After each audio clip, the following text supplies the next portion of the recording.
Is there a colour thing Is about it? there? Is there I'm asking you. is there underbelly colour thing? Yes, people, welcome back to Cash Central, and we've got a central podcast in terms of, well, we got a panel debate in it, so we got to talk about a lot of stuff. I didn't get to dissect this the way I wanted to earlier because as soon as rivals heard Cunha, bar a couple, to be fair, Cunha, yeah, not the other way because I'm IC1 in it, so if I say it another way, it's bare racist in it. But Cunha to Man United, and everyone on Never a Fan has come over, by the way. Don't go anywhere. You know what's going to be getting spoken about. It's not just him. We're going to talk about Garnacho's future. Estrella, Minna, I expect you two to get on my absolute nerves today about this one. Yeah. Garnacho's future, what it means for him. There's new Victor Osimhen rumors. I want to know what you lot think about him or Delap as well. And I'm not going to lie, this is other Argentinian guy. I don't know if we'll talk about it, but there's one thing in common about all three of these players, yeah, which someone brought up, by the way. All of them have got release clauses, so they're easy to deal with. So it kind of tells me where Ineos are kind of what players they're kind of targeting at the moment to probably get them through the door without having the hassle. But what are you man saying, anyways? Probably one of the best piece of news for me, anyways, that you could probably run as a Man United fan. He's going first. I'm not gonna lie, I'm very excited about this Cunha news. I think it's perfect for what United need, especially in the system that we're playing. He already plays it for Wolves. Apparently they're on the same agency. You saw them at halftime, full time, before the game. There's obviously something going on there, but I just think it just raises United's ceiling in terms of what we have up front and in the 10 positions. Obviously, he's a physical specimen. I always refer to, great ball carrier, a person with some personality as well that you need playing for United. And the fact that United lack someone that can just get in them tight spaces, shift it and bang. Do you know what I'm saying? How many times have you seen Kane just get it in a tight space? He doesn't have pace, just giving a little jink and then a shot. Cunha has that in abundance. So I think it's a no-brainer, especially when he's got a release clause. He's done it in the Prem. He's done it consistently now. We was linked with him before he even moved to Wolves for Atletico Madrid. Don't know if you guys remember. But yeah, man, perfect player. And it takes United into a lot better position. Do you know what I mean? Looking at the forward line. I totally agree. I think he's a very good player. Obviously, he's confident as well. He's a shooter. He'll take players on. He'll carry the ball. All of that. All of the stuff that we need. And he's got a little bit of bite about him as well, which we're lacking. The only thing though that I don't get is I saw one stat today and I sent it in, and it was that he was doing the most walking this season. And he's above Virgil van Dijk for doing the most walking in games. Now, obviously, Amarim's version of this 3-4-3 requires a lot of high intensity. So, do we think that's an Amarim signing, or is this just an Ineos signing? Does he fit with this system? Is he going to work with this system? Is he going to work hard enough? I think it's a Man United. Surely, I don't. Do we think? Go on, Estrella. Yeah, but are any of these signings anymore a manager signing though? Like, let's be real. This guy can play up front if you need him. Can play left wing if you need him. Can play attacking mid if you need him. You're not starving. Do you get what I mean? He can play multiple roles. So if there is a new manager that ever comes in later in life, I don't think he's going to take long to adapt. No. Yeah, he'll be used. Exactly. So I think think you're mute, my bro. Yeah, I can't hear you at all. Can't hear you. Yeah. But yeah, I was saying, like, anyways, I think it can be used any other way. Like, I think it's a fine line. I think obviously you got to agree as a manager, yeah, and a club, you probably got to agree with one another what kind of targets you want and what ones the clubs. I think the club set out, this is who we want for the club.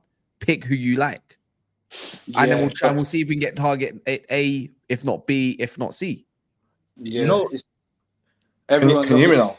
Yo. Oh yeah, go on. You can hear me now, yeah? Yeah. Kind of. The audio is kind of lagged a bit, but other than that, it still comes through.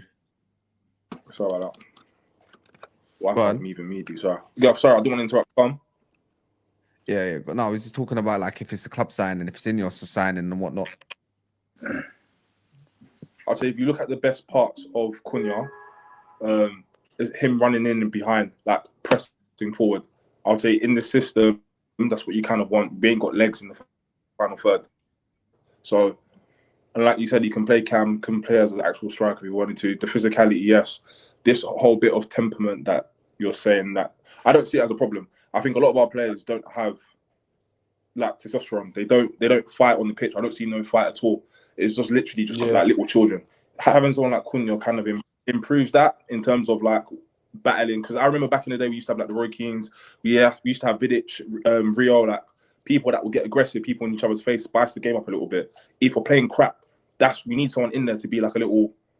I forgot his name now, but I think he plays for Brighton. I think he plays for Brighton or whatever. Morpay. Somebody that somebody hates. You need that aggression in the team, and I think we lack that. So I think it'd be a good sign if we get it.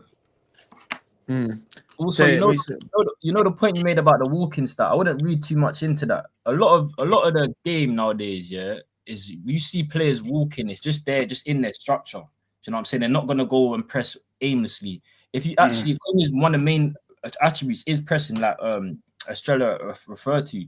That's what he's known for, innit? So like, don't really get into the walking thing, because it's like, why have we seen that stat? He gets linked to United, now all of a sudden the brother walks, but that's not what he's known for. Everyone knows Cunha's an all action. Yeah, I was surprised to see that stat, you know, because he runs defenders down a lot. So when I saw that, I was can I ask why was you even like bother looking at the stat though? But it just got brought to my attention. I saw it. And Sky Sports. They've been trying to run it. I was going to say, stuff like that, yeah. I'll be honest, I just think it's nonsense. Like, obviously, it's a stat-driven game now. Like a lot of the young gen, that's how they want to go stats. I go off the eye test, innit? Because I think the eyes do better than stats. Very deceiving, you know. I think you've got to do a bit of both, though, because some stats make sense. And when I saw that, I was thinking. Some stats would have you think Bruno Fernandes is like the best midfielder in the world for creation chances and stuff like this. So stats can be deceiving sometimes. So I'm not saying walking around not gonna. I'm saying walking around can't be an issue. Yeah, cool, no worries at all. But what I care is about if the ball goes in the back of the net and who's setting the press. And most of the time when I've seen Cunha, he's either the one setting the press or he's being very aggressive and he's the problem. And that's what I think is going to help us in the team. Now, what I want to get onto is a discussion about how we get Cunha. And what happens? That's what I want to talk about. Sorry, let me not be dictating your show. Sorry, I just want certain people to talk. No, big up, man. Sorry, I was late, bro. I was on them. By the way, people don't know, One and Estrella in the bottom right, we're doing, and Minna to a little small degree, but them two have been like debating in the group chat for time. When I see like 120 messages. 4-minute voice notes, long essays from Mr. Shells right here, long day trying to keep up. And then in another chat, in a football locker room chat, I've got Minna doing up the most. I honestly think Ron, I honestly think you're just trying to wind him up more time, isn't it? A lot of the time, And more time, I feel like you're trying to wind me up. I feel like this guy knows how to trigger me. I swear down, this guy is a fucking troll, bro. No, it's true. That's what Minna does. The best bit about it, man. That's what Minna does still. But you know what? Deep down, there is a bit of truth in what you say, and you do believe it. But 80% of the time, it's like, because bro, I hear what you're saying. Minna's point, guys, is Marcus Rashford and Bruno. They are our best players before we sold Rashford. They were technically our best players, and we abused them. And why are we giving them so much hate? But bro, like. You just see it from the other side as well. Like they are our best players. Everything goes through them, and without getting rid of them, we can't improve. So I hear it. I do hear it. No, but Estrella said it today. It's like we've got so many dead players to be focusing on, like Lindelof and Shaw and flipping Casemiro and Mount. Casemiro's not dead though, bro. But he's on 350k a week, and he needs to be moved on. Let's not get triggered, please. Let's not get triggered. Like using the word dead, When I say dead, I don't know what other people say. I just mean you're not good enough for my team. I don't mean you're a crap footballer. I just mean you're not good enough for my team. So when I say Casemiro is dead, I mean he's dead. I think that's a fair statement. Yeah.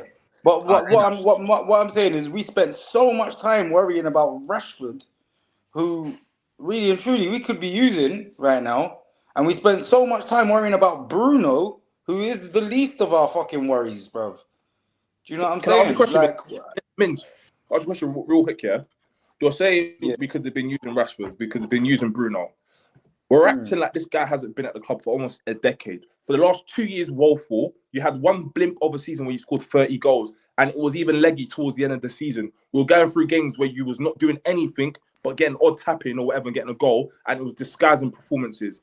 Moving on to Bruno. We're 14th in the league. You've been crap for the whole season and decided to turn up for the last couple of weeks, and all of a sudden, they're not the problems. Funnily enough, if you look closely at the game, before Bruno came on, we were playing better football. The moment he came on, I agree. Let me finish on what you're saying. Yeah, first half without Bruno, we played. I believe we played better football, 100%. I could see the triangles. But again, that's because we had, I believe we had youngsters on the pitch that could move the ball quicker. You had Kobe Mainu, you had Ericsson, who's technically good on the ball as well. Without Bruno this season, are we relegation? See, this is one thing. You man are saying we played better. We played better. We didn't create chances. Man are acting like Bruno was off the pitch and we was peppering Wolves. That wasn't the case. I don't know what style of play. Shells. Yeah, like I hear that, Rowan, but also, when did our chances? When did we start creating chances? Also, Bruno. All right, so, no, it wasn't. No, we created chances before that. We had chances in the first half. Bruno missed like two chances right now. The main issue is Shells, is when Bruno plays, the tactic changes because everything goes through him. So the centre backs look directly for Bruno. Everyone looks for Bruno, and no one wants to take risks. When Bruno doesn't play, it becomes more of a team. So everyone's actually, it just looks better aesthetically. Is that his fault though? It's not Bruno's fault.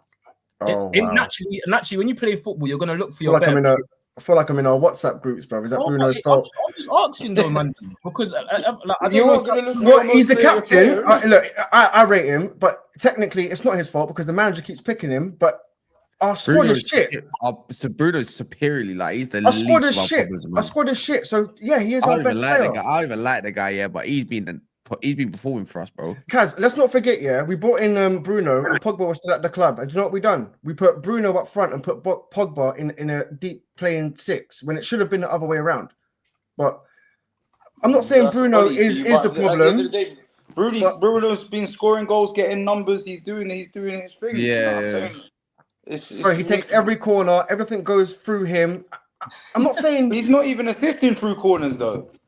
Look, I'm not trying to say I'm a Bruno hater because that's not what I'm trying to say. All I'm trying to say is, like, if the team plays well, you have to give Bruno his flowers. But also, when the team plays shit, you need to understand. You know what? It's going to be a big question for next season, because I'm going to link this with all our transfer targets, technically, what Ineos are trying to do. I think it's been hinted time and time after again.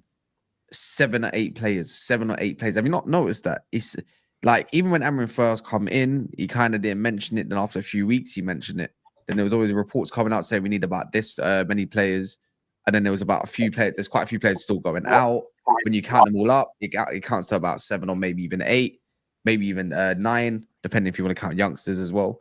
And then now recently he's talking about we need about 7, 8 first teamers. So you go and get these 7 and 8 first teamers. You put Bruno in this 8 role that everyone wants him in, right? When I'm in belief he doesn't fit into our best team overall. If you go get me an Edison or something like that, but he can be utilized mad, right? Now you put Bruno with, let's say, Cunha. I keep saying the same names, by the way. Cunha. I'm saying Cherky just for now. It could be someone else that you look like. Could be this Argentinian Don. It could be Ahmad. Delap up front or an Osimhen. I do wonder how good or out of place he might look with a better team, but I can't see how he plays worse. I think when he's got better players around. If you got better players around you naturally stop caring about what he does as much, because if you're probably winning, or 2, someone else is doing a role that he doesn't need to do anymore. Yeah, but bro, if you're playing, so where do you shoehorn him in, Kaz? Because you got the 2 8s. I think I'm not gonna lie. I don't. When you know what it is, there was one performance I liked the most. It had Bruno in the 8 and Toby Collier in the 8, in the 6. Sorry, that was my favorite. Not Agate, not Casemiro, Bruno and Collier, and we saw it only a couple times. Was that against Southampton? Southampton, he dropped deeper, by the way, and then allowed Ahmad to go further up. Toby Collier came on that pitch, yeah? There was another one against Arsenal who had to drop back in the end. It was Bruno Fernandes and Toby Collier came on the pitch. All of a sudden, we start creating chances again. There's another one in Europe twice, yeah? And it was one of our best performances because we controlled the whole narrative, yeah? I'm telling you now, yeah, I think that's my favorite pivot, but it doesn't mean I want that pivot because I still feel like we need legs in that 8 role no matter what. When I mean legs, someone that can press, ball carry to a better degree. But Bruno can still be a weapon, bro. Like right now, if he's got 2, you can still utilize him because if he's got runners, if he's got Ahmad at the right wing, if he's got a Cunha, if he's got a Delap or an Osimhen, God forbid, if he wants to runners, you know what I mean? Like when I say God forbid, I mean when he puts in those like into them areas that Osimhen likes, he can do that. Or where I just think as a team collective, we just play a lot better in it. Like it's all about unit. It's all about structure. It's all about getting forward up the pitch rather than defending so much. His best season was under Ollie, right, guys? His best season was under Ollie, right? Yeah, that was when he was a lot younger, though, isn't it? Ollie just used him as a 9, basically. Like he just told him what he was then. Amorim now is starting to use him a lot deeper, and he's going to when we get these attacking mids that he wants, like Cunha and the Shirky or whoever else. Bruno's going to be played a lot deeper. And he's going to put Ugarte next to him. And this is shit. Yeah, but it's not good because Ugarte is not a ball keep the ball, pass it side to side kind of midfielder. And neither is Bruno. Bruno wants to go forward and Ugarte can't pass the ball to save his life. So that's our point. So where does he play? He's going to play in that centre midfield, but we need a ball controlling centre midfielder next to him. Like Collier. That's the only way. No matter who you put next to him, you get me, bro. It's not. I'd rather 2 8s that are 70 to 80% good at. But Amorim's not gonna drop Bruno. Yeah, but hear me out. When I say weapons, yeah, I don't know if agree to disagree as well, shows, isn't it? Yeah. But when you're playing against like these lower sides, yeah, I'm gonna call them lower sides.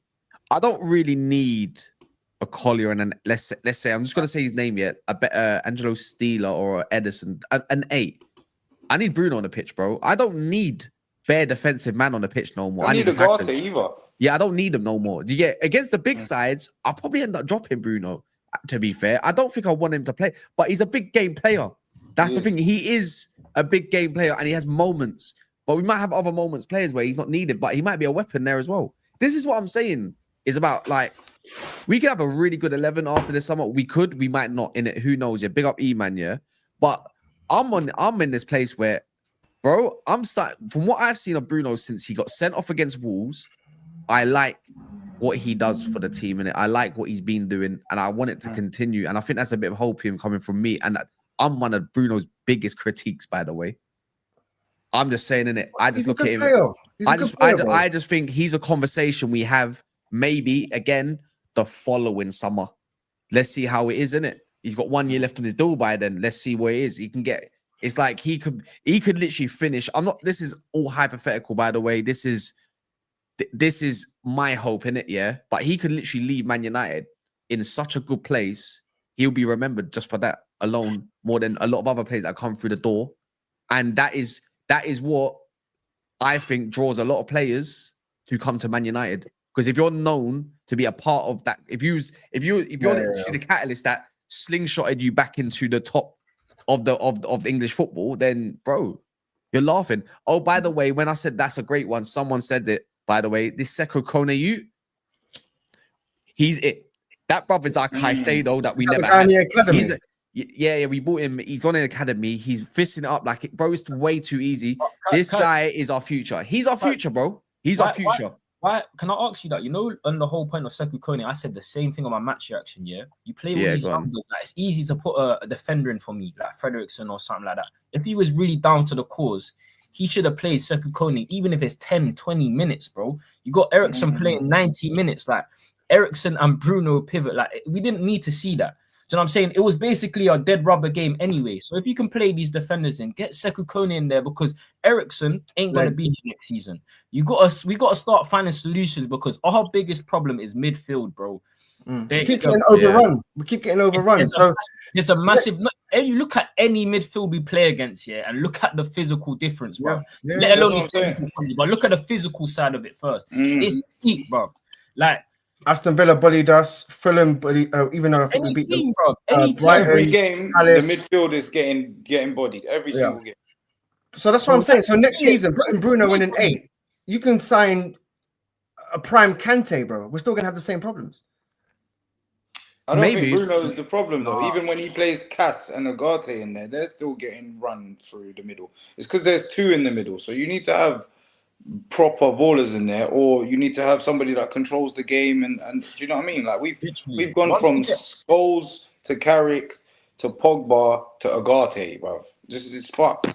Scholes, Thank you. Carrick, McTominay, Fred. Yeah, exactly. It's just getting worse and worse.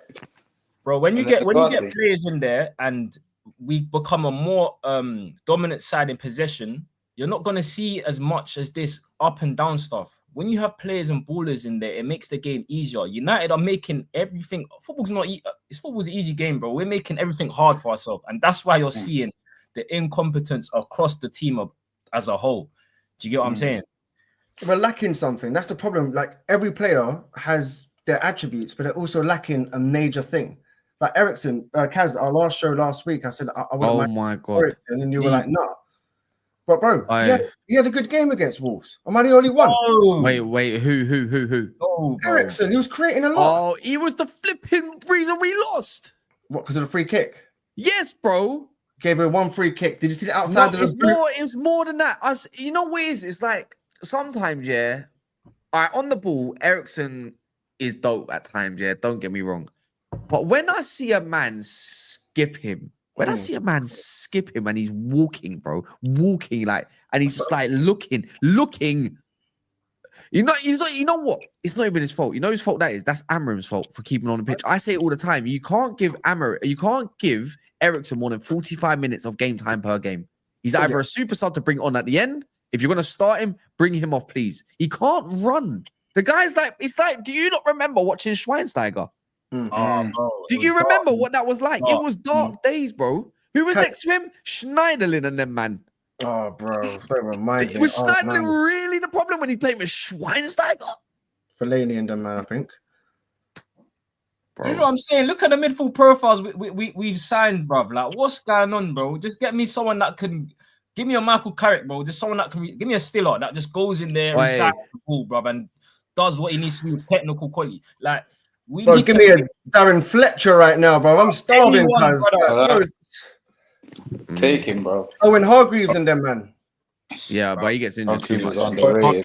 Another Luke Shaw. But anyway, let's put this conversation back to obviously Cunha. Big up anyone that's come from Saeed's show. Make sure you smash the like, subscribe. This ain't never a foul, by the way, if you're wondering. This is personal channels, more Man United focused as well. We got Shells in the building, bottom left. You probably just saw him.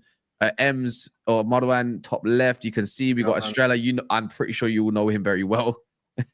Somehow his connections, like, I don't know, man. It's took like a blue pill. We got Minna at the top bottom right, and obviously we got man like Eman top right as well. So yeah, man. Let's go back to the Cunha stuff. Eman, talk to me about Cunha, man.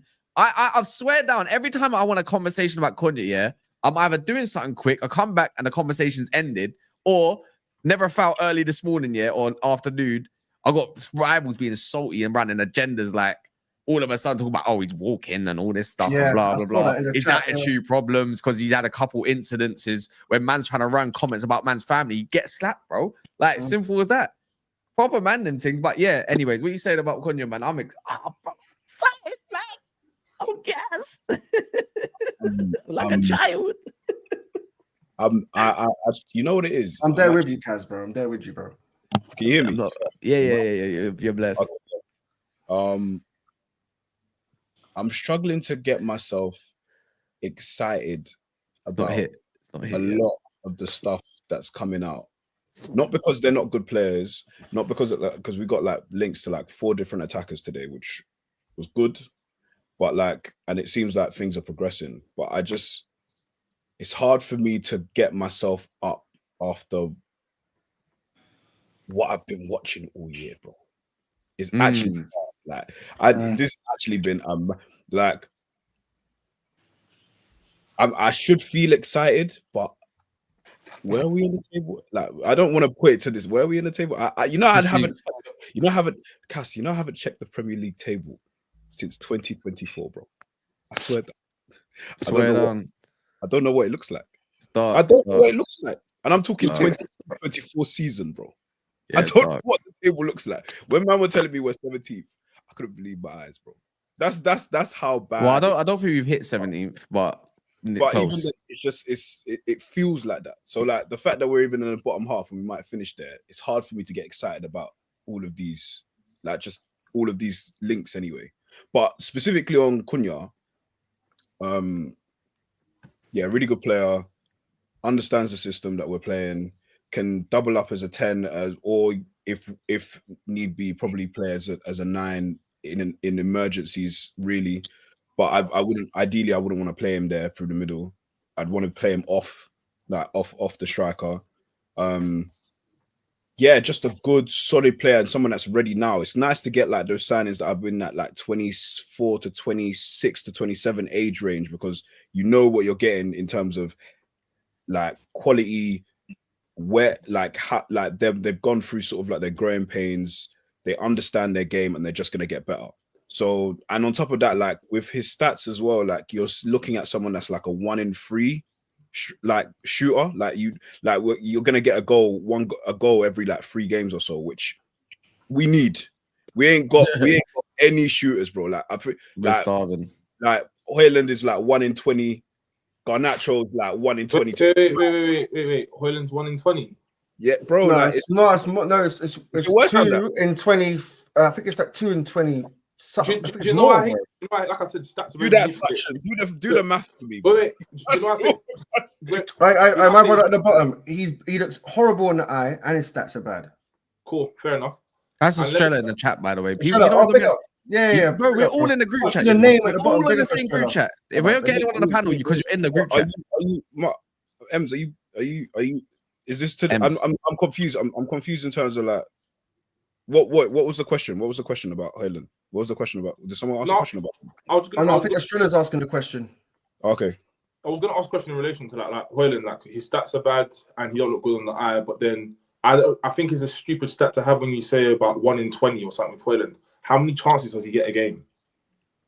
Yeah, I'm not trying to hear all of that. You know the reason why I don't know that as well. Still, why I don't hear this argument. You know why I don't hear this yeah, go ahead.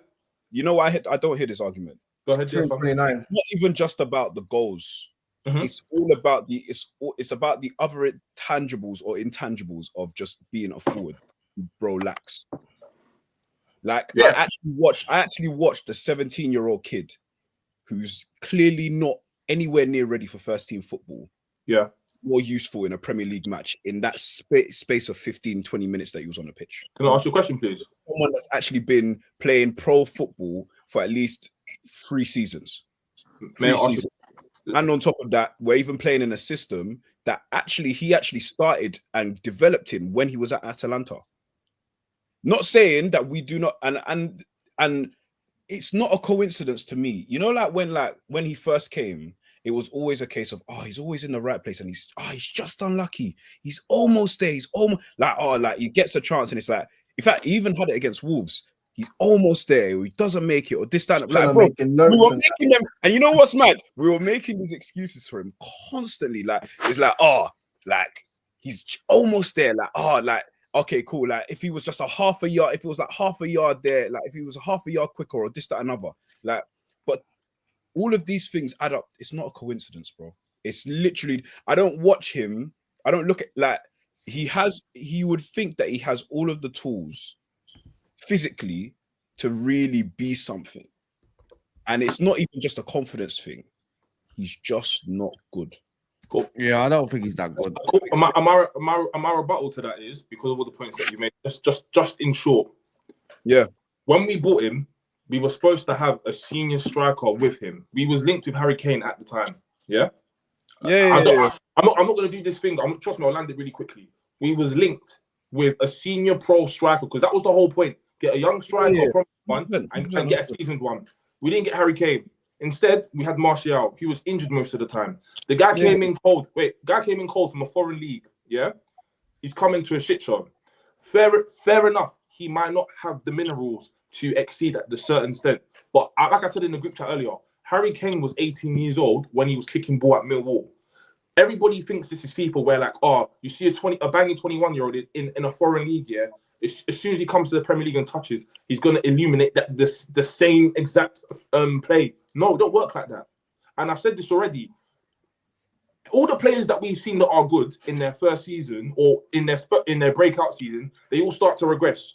Garnacho started to look good when coming off the bench and having an impact. Mainly look good coming off the bench having an impact. These guys are under. Wait. These guys are under 20. I'm gonna have to stop you there. Wait. Let me land. I'm landing. I'm gonna land my point. Land. But these guys are all the other two guys I mentioned are under 20. What's happened now is we've then started to rely on them for them to create moments and win us games.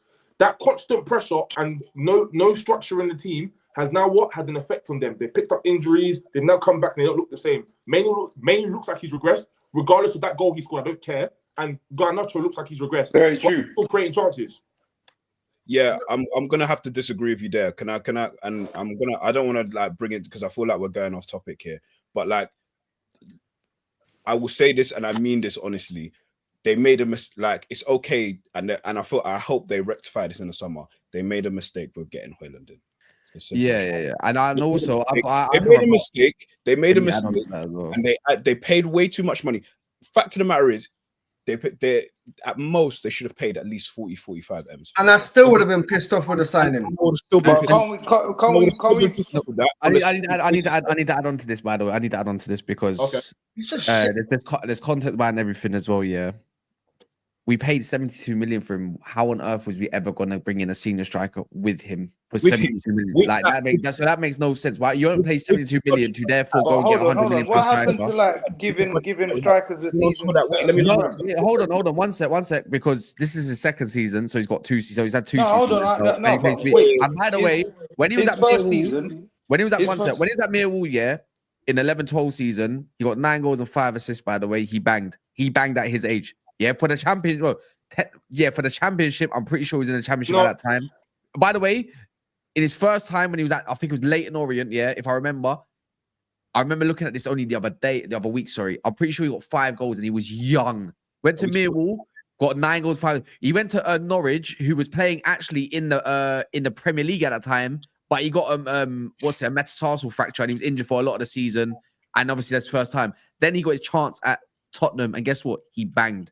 The thing is, to compare Harry Kane, who's actually always been a good footballer, always been a good footballer, by the way, always been a good footballer, and got recognised more when Tim Sherwood gave him his chance instead of whoever else did win at the time when he was bigging him up. Look what happened, because he was always going to thrive. Sometimes players will always just be good and they're always going to thrive. Until they get a chance. Højlund's been given a chance. 88 games. 11 goals in the By the way, that's a side, that is just about to lose Bale. Modric is already gone. Yeah. And by the way, they had to form a new team. They had to form a new team because remember after they sold Bale, they bought crap. Yeah, they bought crap. The only thing that good going on for them was Dembele. And the thing is, they bought like what's it called? Soldado, is it? Soldado. Soldado was there when Kane was there, to be fair. Paid his position regardless. They bought who's the guy? Lamela, who was a hot prospect, but he was rubbish. They bought a lot of rubbish. Pochettino really made that team. Wait. One sec. Because there's a lot of things. That season when Kane scored 18 goals. I'm sorry. When he was 18 and he scored 9 goals and 5 assists, those were decent stats for 18. But I know other 18, 19-year-olds that were in the same league doing better than him. And then on top of that, nobody was checking for him in the Prem. This is what I'm just trying to say. I'm not saying that he was a dead player for when he was 18. I'm just trying to bring you to the gravitas that he was under 20, or whatever. Do you know who he was back then? Wait. No big Prem teams were checking for him. How did he get his opportunity at Spurs? They had the injury crisis, and Tim Sherwood brought him in, and then he bagged. He took his opportunity. Rasmus, when we got him, I wasn't under the impression we was purchasing or acquiring him to be our starting centre forward. But he got given number 9. So he's given chances. You can't have it both ways. I'm not being funny, but do you know who word back then, bro? Danny Shitu, what's his name? His name Theo Robinson. Robinson, the winger. He was actually one of the better players, bro. That Millwall's was shite, bro. They just came off the back of losing Neil Harris to retirement and everything. Like, bro, it's If I you remember know correctly, this example, Cass. You know this example. It's not a great example. You know this is not even a good example. No. The best example is the best example for me is this man is the equivalent to Sorloth when he went to Crystal Palace for some decent bread and he was rubbish. Sorloth. No, I'm not even saying Hoyland is Sorloth. I'm not You're even comparing saying talent. I'm comparing age. I'm not comparing talent. That's the thing. I'm Yeah, trying but to tell you. Sorloth was young when he went Palace as well. Rubbish. Even if you do both, you know there's a young shooter that's got 12, 13 league goals in a relegation side now who is so much better than him. Yeah. And can I ask you a question? And can I ask you a question? Can I ask you a question when you're talking about that?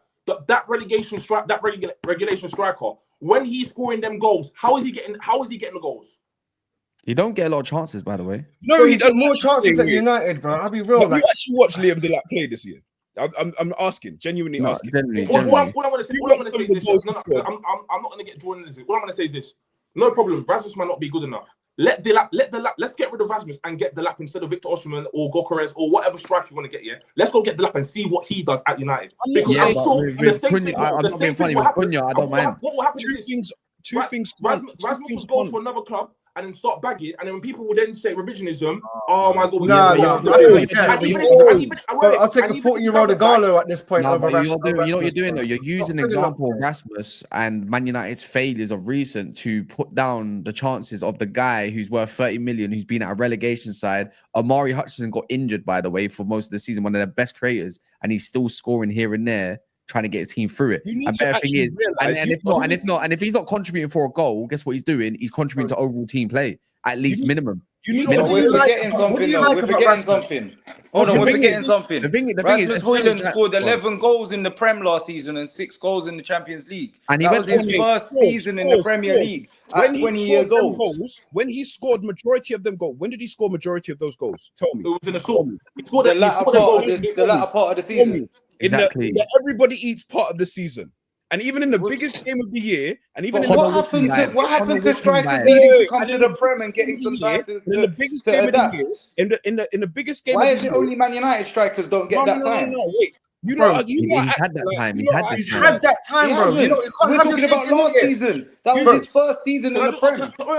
Hear me out. He's a young talent. He's a young talent signed for Manchester United. Yeah, most players don't get the opportunity. He's been given, bro. You can't have it both ways, bro. And be like, oh yeah, we signed a young talent in the Champions League group stage. He was top goal scorer in the Champions League. You've watched this for alive. Hey, who's watched this for alive? Who's watched this for alive? What does he do good? Name one. Let me make a distinction. What's his attribute? Let me make a distinction. I don't want to shout. Let's make a distinction. Yeah, what I'm saying compared to what men are saying, I'm saying something completely different. My thing when I was comparing Harry Kane and Rasmus, all of that, yeah, move all of that. I was just comparing the age. I'm saying the fact that he's a kid, yeah, I'm judging him differently. Kid no more, man. Wait. I agree with you. He doesn't probably have the minerals to be starting for United. Not probably, he doesn't. And I never ever looked at him like he ever did. The same way.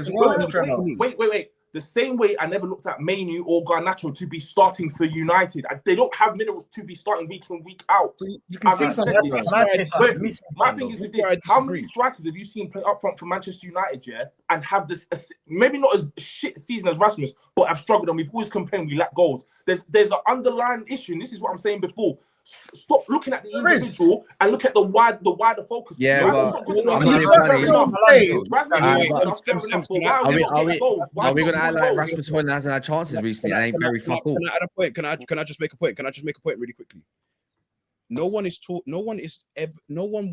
United fan will ever dispute that there's actually an issue within the club where it comes to players actually developing and thriving here. No one's disputing that. Everyone is saying that we have seen multiple players that have come through that have, in terms of their ability, that we can distinctly see that they are elite at the elite, that can play at the elite level for their age. We have literally watched Rashford, Martial. We have seen the level of what it takes to be a forward playing for United at a young age. Those two, even though Martial did not play in a goods team and he carried that team on his back in his first season. Rashford, 2015. Rashford saved. You saw their 2016 instantly. You saw their quality. Mainu, you saw his quality instantly. Even if he's had injuries this season or the problems that he's had, you saw the level of where they should be playing at instantly. Even with Weghorst. No, I'm talking about 2 seasons in 8 years. No. I'm talking about the fact that you actually saw the level of where they played instantly. Regardless of how you see them, regardless of how you see them, where their careers went. I'm not trying to get into that. What I'm saying is that we have seen United fans have watched young elite talents play at this. I've watched Ronaldo, I've watched Rooney, I've seen young players come and go at this level, and I know who's going to stick around, who doesn't. Welbeck came through. I knew he was decent, but I knew he wasn't. He probably, most likely, he was never going to be a world class. You saw who was a world class and elite talent straight away. You could see who could make it and who didn't. You know what? When he came through, we saw we bought this kid for 72 mil. And he's literally and he's only played the equivalent of 20 games minutes wise. This is actually kind of unfair on him. But you know what? And I'm guarantee you, everyone gave him a blight. Every fan gave him a blight last year and said, you know what? Can I allow him? No. I did. Trust me, there were Cass. The amount of times we've had conversations and we gave that guy a blight for a whole year at least, and we said, you know what? Just show us one. We saw a small sample for size, whether it was in the Champions League or small finishes here and there. Even when he was going through his droughts, and we said, you know what, you know what? When he gets into the box, he somewhat can finish. Maybe there's a couple of things we can, but there's a lot of things we need to work on. But okay, at least he's got this. We need to get out this. We need to get out this zone of football now. We need to get out this zone in football, though, man. James Wilson and Will Keane. Bro, I've seen more from them than finishers. In the academy. Wilson. I'm not gonna lie, Wilson didn't get injured so early. I need to see qualities. What's his best attribute? Wait. Even he who shall not be named. We've seen, bro. Who shall not be named? Greenwood, brother. Do you know what it is? Do you know what? We've seen. You know what? Overall, yeah, because I don't want to focus. I don't want to focus too much on the Højlund conversation in it, yeah, because it's not even about because it does link with the other lot in it. To be fair, Delap and Osimhen stuff, which we'll talk about, yeah. But the overall factor, bro, we're in a day and age where I don't know if it's Chelsea fans' fault or whatever, but why do we have to keep giving time to every youngster? Every footballer these days are young bucks. So Højlund, I don't care if he's 22 years of age anymore. Brother, I've seen enough. There's bare other youngsters out there. The new day and age of footballers, no one wants 26 and 27-year-olds for some reason. I'm so confused. I'm so confused. Højlund is not that guy. We don't have to give them time anymore. We don't. Like, honestly, we don't. Let's get out of that zone. If he's 19 and he's a scrub for a year, I'm sorry, but if you don't see the overriding talent, touch the bench. Go. Loan him. In a bit. Championship. By the way, this is real talent. This is real talent. James Fitzgerald has been bought finally, yeah, because people are recognizing now under 18s now are that cold that Dortmund want him on loan. That's talent. Dortmund looking at that guy. Luckily, they're not buying him because that guy's going to be it. He's it. James Fitzgerald is it. He's that guy. Kaz, name me a worse striker than him in the Premier League. Not one. Bro, what are you gonna do? No, I'm just giving you. I need you to understand. I don't know his attributes. Factors, bro. He don't get no chances. No, he does get chances. What's he good at? He's getting even less chances under Amorim, bro. He got more chances under Ten Hag. I understand he doesn't like him. He doesn't like Rasmus. That's completely fine. But those type of loaded questions, pause, is not needed. I've already heard your point. My thing is with this about worse striker, worse of this. Like Cash said, he hasn't got the minerals to be starting for United. What we should be talking about is the replacement. And I don't know why everyone's so trigger happy. If he's not good enough, why are you trying so quick to sell him? Loan him. He's still 22. Yeah, I literally said, I said, my thing is, you loan him. You don't get a price. No, you don't put an option in. I don't even care anymore. You bring in another striker, 2 forwards, but best believe if you bring in the likes of Osimhen or they bang off. By the way, I'm sorry, yeah. But this is where it is, Minna, yeah. Yesterday, I'm not being funny. He took 2 late runs because he does this all the time. and he slides across the box and always misses the goal. Yeah, the ball, sorry, What to get a goal. He's given a chance. Always almost there, By the way, there was a whole chance to put Manu in the back post. Guess what he does? He tries to do his little dumb skill, tries to go past. That's one game. Bro, the guy's low on confidence right now. You need to understand strikers are confident players. You know what is? But I don't care. Do you get it? A lot of players come to Man United, yeah? They have one, I hear it. Everybody jumps onto them. Their confidence goes into the fucking ground.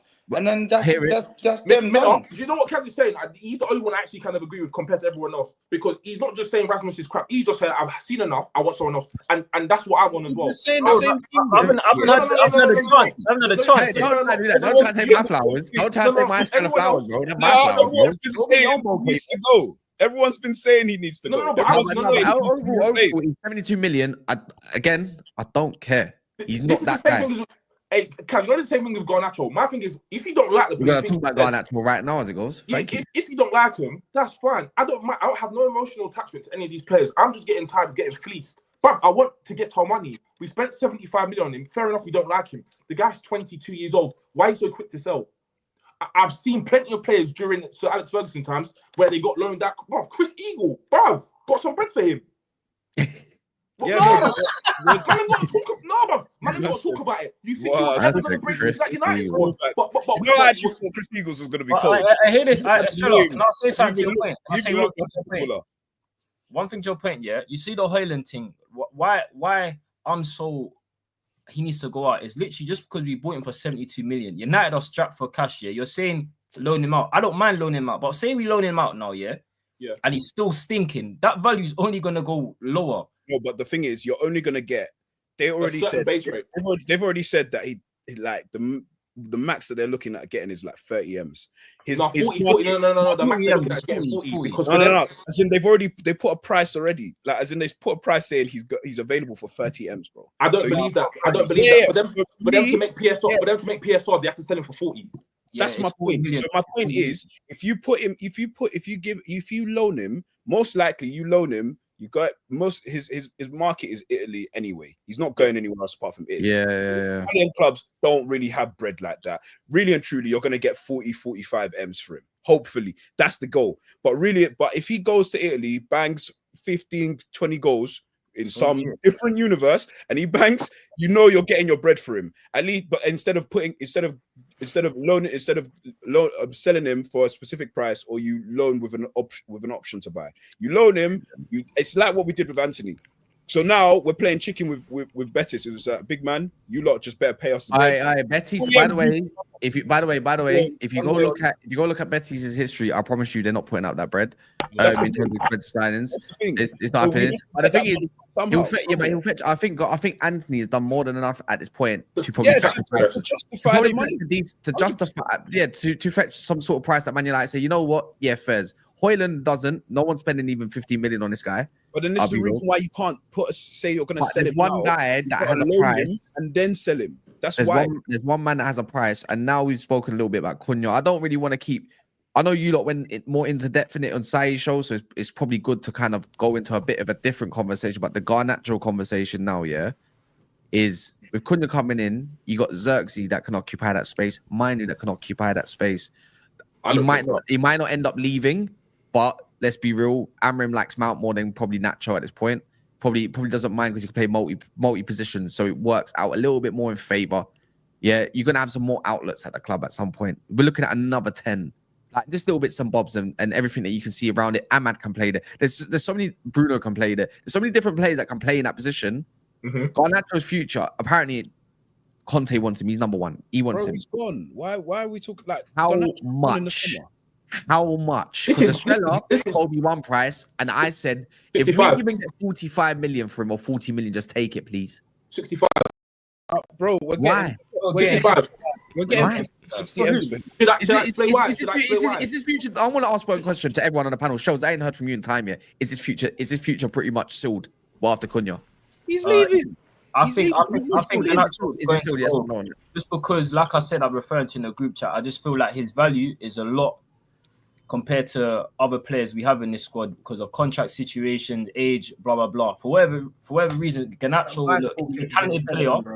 Garnacho is a talented player, but I don't think he has enough for me to be playing for Man United. I'd rather cash in on him and improve in, like you said, and get a Cunha in. That's my opinion, innit? Do you know what I'm saying? Garnacho, I've seen enough from him to suggest that even if he does go to Italy and does his thing, cool, bro. Like, we can't. That's not our player no more. Do you know what I'm saying? Like, I'm not one of them fans. We get rid of player. Oh, Alanga's gone. I saw Alanga at United. Do you know what I'm saying? It's a different pressure. So, like, cool. If Garnacho goes and bangs, bro, I'm happy for him. All best to him. Yeah. I got Cunha. I want a player, like you said, a ready-made that I know, Premier League experience, 25 years old, great age, comes in when he's 26. So personality about him, it changes for me the bozo moments. It raises the technical ceiling up there, and it's a guy that can get goals. We get a maverick, bro. He's a maverick. You watch his last 30 shots, like 40 shots or whatever. The guy is just, even if you watch Wolves, you can tell like when he's on the ball, something happens. I don't get that same. I'll tell you what happens. He plays Tetris in his head. Like, honestly, all the pieces, he can't put it together so he can break down the block so he can, he can find the correct answer. Do you get what I mean? He keeps putting the wrong pieces of Tetris puzzles and pieces in different areas, and he's going to lose the game because he takes 4 or 5 seconds to load up before he thinks, oh, wait, hold on. I'm running out of time here. Lose the ball. Do you know what I mean? You know what? He had such promise, but I want to know what kind of happened. There was a part of his game, where he would take on a man, but he used to do this thing where, did anyone notice when he first come out of the academy, he would turn straight again, like electric. It was electric. And then all of a sudden, he's kind of lost that kind of thing about him. The same thing that happens to everyone at United. Now people are aware of him. It's like his game's refined, but refined in a way where it's like, you've lost that bit about you that was so sick in the academy. This is what happens to all the young players at Man United, though. It's not just Man United. They get cussed, and then after a while, they just lose their confidence. But he's formed an arrogance which I don't understand, because he's arrogant but also shit, and now you're still arrogant. How does that work? He wasn't shit at the beginning. No, he wasn't. He was mad promising, bro. I agree with you. I liked him at one point, but parliamentary proceedings. Wait. Talk. Kaz again saying shit. Me, the guy's 20 years old. My thing, all I'm gonna say is just forget the age for 1 second, yeah. Bro, if he's so shit, yeah, why is he the one that can get us the most value out of all our players wait, no. Because and all of this stuff, this is the first point. Why is he the most valued player out of all? When I say shit, I mean for the elite level United. He's still a solid player. Yeah. Secondly, this guy is so dead that if we had better finishes, he would have like 6 or 7 assists within the last 5 games. No way, bro. Even in the last game, against Wolves, he should have had 2 assists. Yeah, but how many turnovers does he provide us per game as well? And Kaz, you're right. The turnovers. I'm not defending him, saying, "Oh, he should stay at the club." My thing is this: I don't see why we can't get one and has to be the other. Why can't you get Cunha and drop Garnacho to the bench? Yeah, exactly. He should be a bench player. We're going to raise money. United fans, you see something, and all of a sudden, yeah, it's I need it. It's not like that. I said this with Mainu, and I'm saying this with Garnacho. Just because they look good on the eyes at that current time doesn't mean they're ready, bro. You have to transition them into the team slowly. When Phil Foden burst into the scene, you didn't see him playing week in, week out, did you? No, but he's playing different positions than that. But I guess what but the thing is, we're trying to cater to a guy that can't play in the tight areas of the pitch. I'm not catering to him. The manager I'm saying take him out the squad. Yeah, but the thing is, when we play with him, he occupies the spaces Dorgu wants to run into. That's why they always clash. They wasn't running in the same spot. It's like, but he's a young player, so he needs to learn the system. But I'm gonna the same way. By the way, same way I said to Højlund, I don't care about you learning, bro. You should have enough IQ or intelligence. You watch football, you go to the training ground every single day. When I was 16, 15, how wavy I was, bro. Are you mad? My IQ, bro, I knew where to be. My best attribute of my game is reading the game from afar. Yeah, but this is professional football, man. I don't care. It's simple. It's simple. It is IQ though. He can't. I think that's a buzzword. I think it's a buzzword, just like narcissist. Yeah, but he's got simple. But there's simple. No. I think it's a buzzword about IQ. I think it's disrespectful to any. Let me ask you lot then. Yeah, Is he better than Cunha? Yes. Just quick yes or No, no. Anyone? it's not. No, he's Nah, not. but he should be second to Cunha, Cool, innit? thank you. In this particular position, by the way, yeah. Is he better than Xerxes? No. In what position? Yeah. In the left 10? In the left 10 or right 10? Is he better Of than course, he's Xerxes? better than Xerxes, man. I can't lie to you. I don't think What? so. He is. Kaz, What? Kaz, No, just yes or no, just yes or no. No monologues, just yes or no's for you lot. Bro, he should Is have he had better? about 3 assists last game. So, yeah, and when Garnacho. Xerxes plays, he should have about 10 assists. Cool. Nah, he shouldn't, man. Left 10, guys. Xerxes Left 10, don't do that's the enough. question, though. The left 10 Left question. 10. Not 'Cause winger. that's his- Not as a winger. He's playing left 10 for I can't United. lie. Yes, left I 10. can't- Yeah. I prefer Garnacho's been better. because of pace. I prefer Xerxes Garnacho been because of pace. we play much better football every single time Xerxes plays there, by the way. All right, cool. Anyways, is he better than Manu? Where? As, Is he better as one of the as what? 10s? Yes, he As is. one of the Yes, 10. he is. Yes, he Yeah, I is. think Yes, so. he Yeah, is. Manu can't play Yes, there, he is. man. So if You're we only get saying that Alright, purely cool. because of his pace. All right, by the way, yeah, exactly. That's what I'm thinking at the moment. Cool, because I want Brian to answer afterwards, if you don't mind, just because he's joined, he ain't said nothing. If we brought Cherky in because he's the guy that we linked to as one of our right, is he better than Cherky? No. So Nah, really, I can't- so But really, that doesn't truly, make him shit. yeah, but Turkey's really, but Turkey's better than Garnacho in that Huh? position. no. Yes, Cherky is better. Cherky better. Is he better than Garnacho? I think he's Period. better than Garnacho. Yeah, 100%. Period. Can I I watched ask Turkey you, play why are you Trafford, judging that, please? literally. I watched 2 How of them about- on the pitch. Brother, do you How like? you judging Do you like? What? Miles better. No, I'm Cherky's saying 21 how years. By the way, Cherky's 21 years of age. By the way, I know how old he is. Yeah, I'm just man. saying, how are you judging that, please? I've watched them. I watched them literally by- at Old Trafford and over the 2 legs. Yeah. I watched 2 play- By- So you watch over 2 games to decide if somebody's better than the other. No. No, I watched the natural 38 games in the sometimes season, I think bro. Eman. This draws back to Eman's whole. I don't want to keep talking. I want you lot to talk more than me. I'm the host in it, yeah, whatever, yeah. But Eman said himself. Sometimes you can just look at a player, knowing And a few just know games, he's knowing better. no minutes. That brother, He's better. I'm better than you. If I went and played 5 aside, 10, 7 aside, let alone 11 aside pitch, who am I picking? I'm picking Cherky, bro. Guess what? We lack a lot of Cherkies on our pitch because guess what? We have too many Garnachos. Do you get what I mean? Yes, Anyway, that man was fit. You won't be thinking about Garnacho like this. trust me, a lie, bro. But- Brian, big up Brian, by the way. Yeah, big up everybody. Thanks for having me on the show, Kaz. The problem with Garnacho is we have a player here that I think was part of a identity that we had with a few years back, where it was counter-attacking football, running to space, all that kind of stuff. And we've seen Amorim try to cater to that ability. But the moments we try and maybe team is sitting back, trying to chase a game, even against Lyon, Garnacho wasn't on the pitch. He was subbed. Wasn't on the pitch. So for me, I like what some attributes of his game, that pace, really, that ability to break lines with his getting behind. But the truth of the matter is, it's a very limited skill set. It's a very limited skill set, and we can't keep such a limited player for the amount of money clubs are willing to pay for to us. That's the big thing, because you can go out there and sign Cherky for what, 25 million pounds, 30 million pounds, and then you have a young player of, even if you want to say similar talent level, which I don't agree, I think Cherky has more talent than Garnacho, to replace that, to be the B player to a Cunha or to the other right 10 position. So then you have best of both worlds, but then you have the pure profit from Garnacho, which, in my opinion, we need as a club to allow us to rebuild our team. We don't have the luxury of being able to have And Rashford. someone like Garnacho value on our bench. We just don't have the luxury right now. It's not even to do with like whether you want to keep him or not.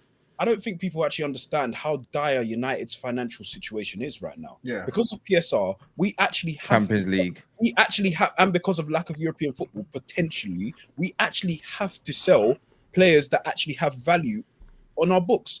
And then the reality, at the end of the day, Garnacho, to me, anyway, I think Spicy Dan James, bro. you have Spicy no. Dan James. I think Garnacho there has the makings Swear of to someone God. that can play as a Premier League level player. As a Premier I League want to give him time. Huh? No, Am I I want to gonna give that lose James sleep time. over the fact that we've actually? Am I going to lose sleep over the fact that we would have sold Garnacho? No. He looks good in blue, You know, man. you know what it is, yeah? You lot are focused in on the individual again. It's like what I said on the GC. The thing is, like what Brian said, Brian articulated perfectly. If teams come in with a fair offer, sell him.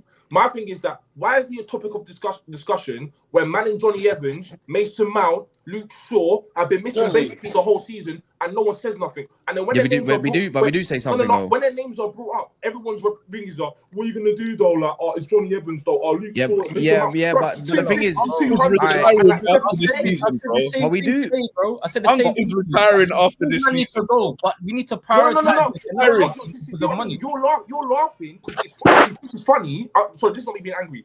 You're laughing at the subject of what I'm saying about he's retiring at the end of the season. But it's like, brother, it's not cool to you be at the club in the first place. You came to do pre-season with us, and we got rocked into what we're going to get an actual established centre back, and we ended up with Johnny Evans.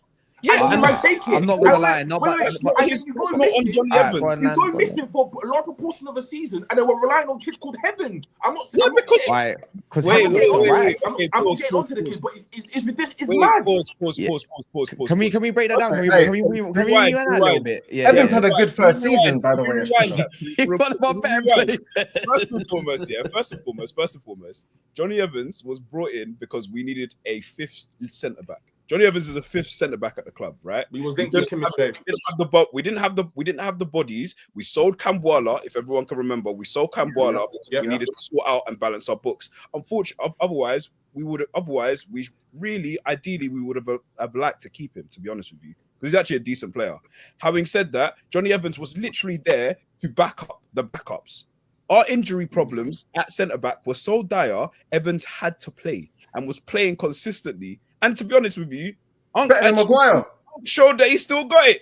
And the thing is, it's not like you would actually ideally want him to be playing week in, week out. Of course you would. Yeah, but the fact of the matter is, we needed centre backs to play, and he was available and he played. He's not going to play. He's not going to be. The bar is on the floor at this point, man. What said is right. He will promise the proper centre back. Let me land. He's not gonna be here after this season. He's probably gonna retire if he is this past this season. But he's not gonna be here past this season. Now, on the topic of Aiden Heaven was an opportunity that you got for £1 million.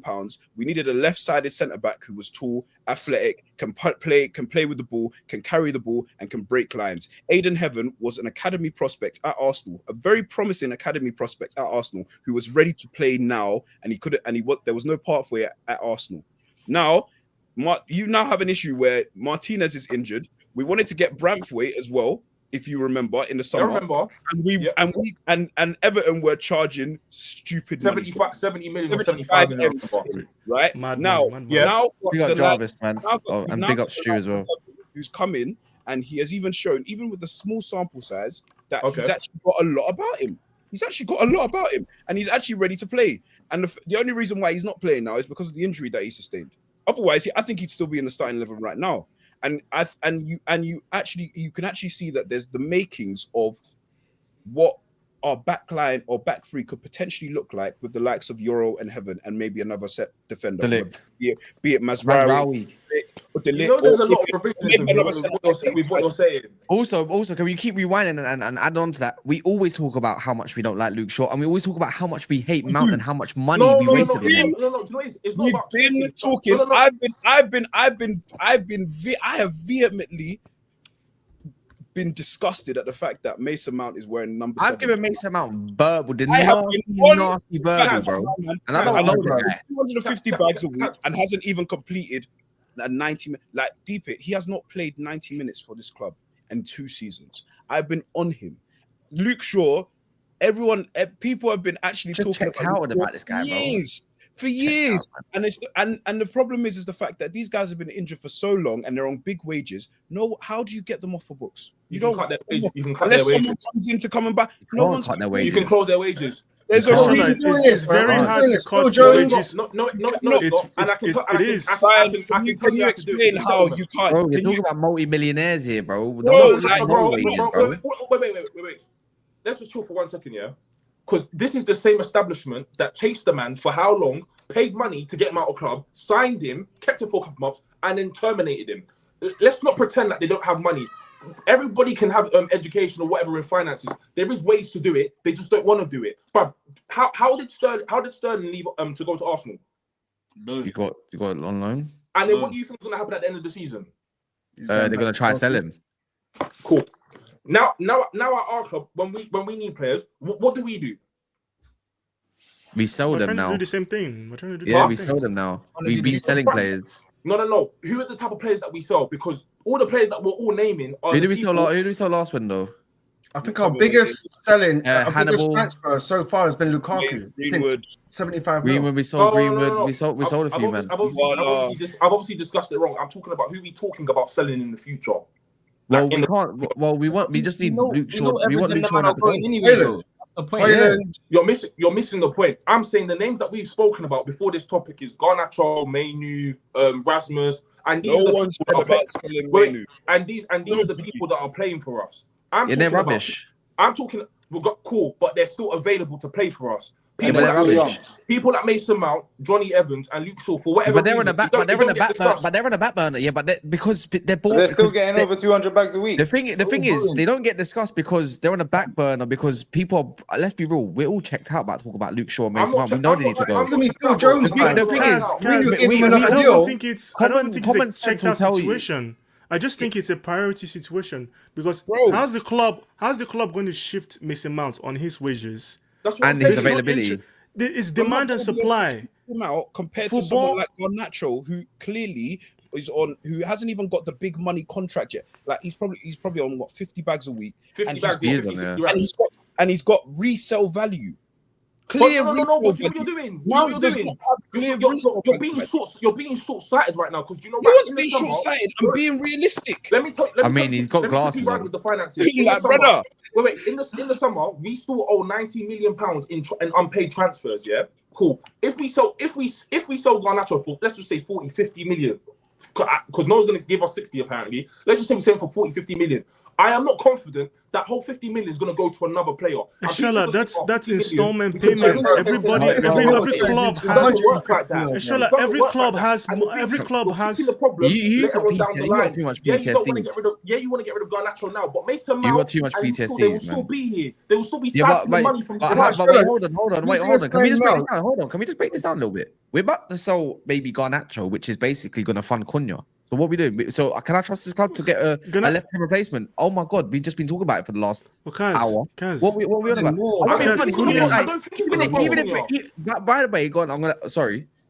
Even if we weren't in transfer debt or any debts, Garnacho still needs to go. He's rubbish for our club. He's rubbish Any more regardless. more rubbish than Mason Mount. And You know Luke what? Shaw, You know what? Yeah.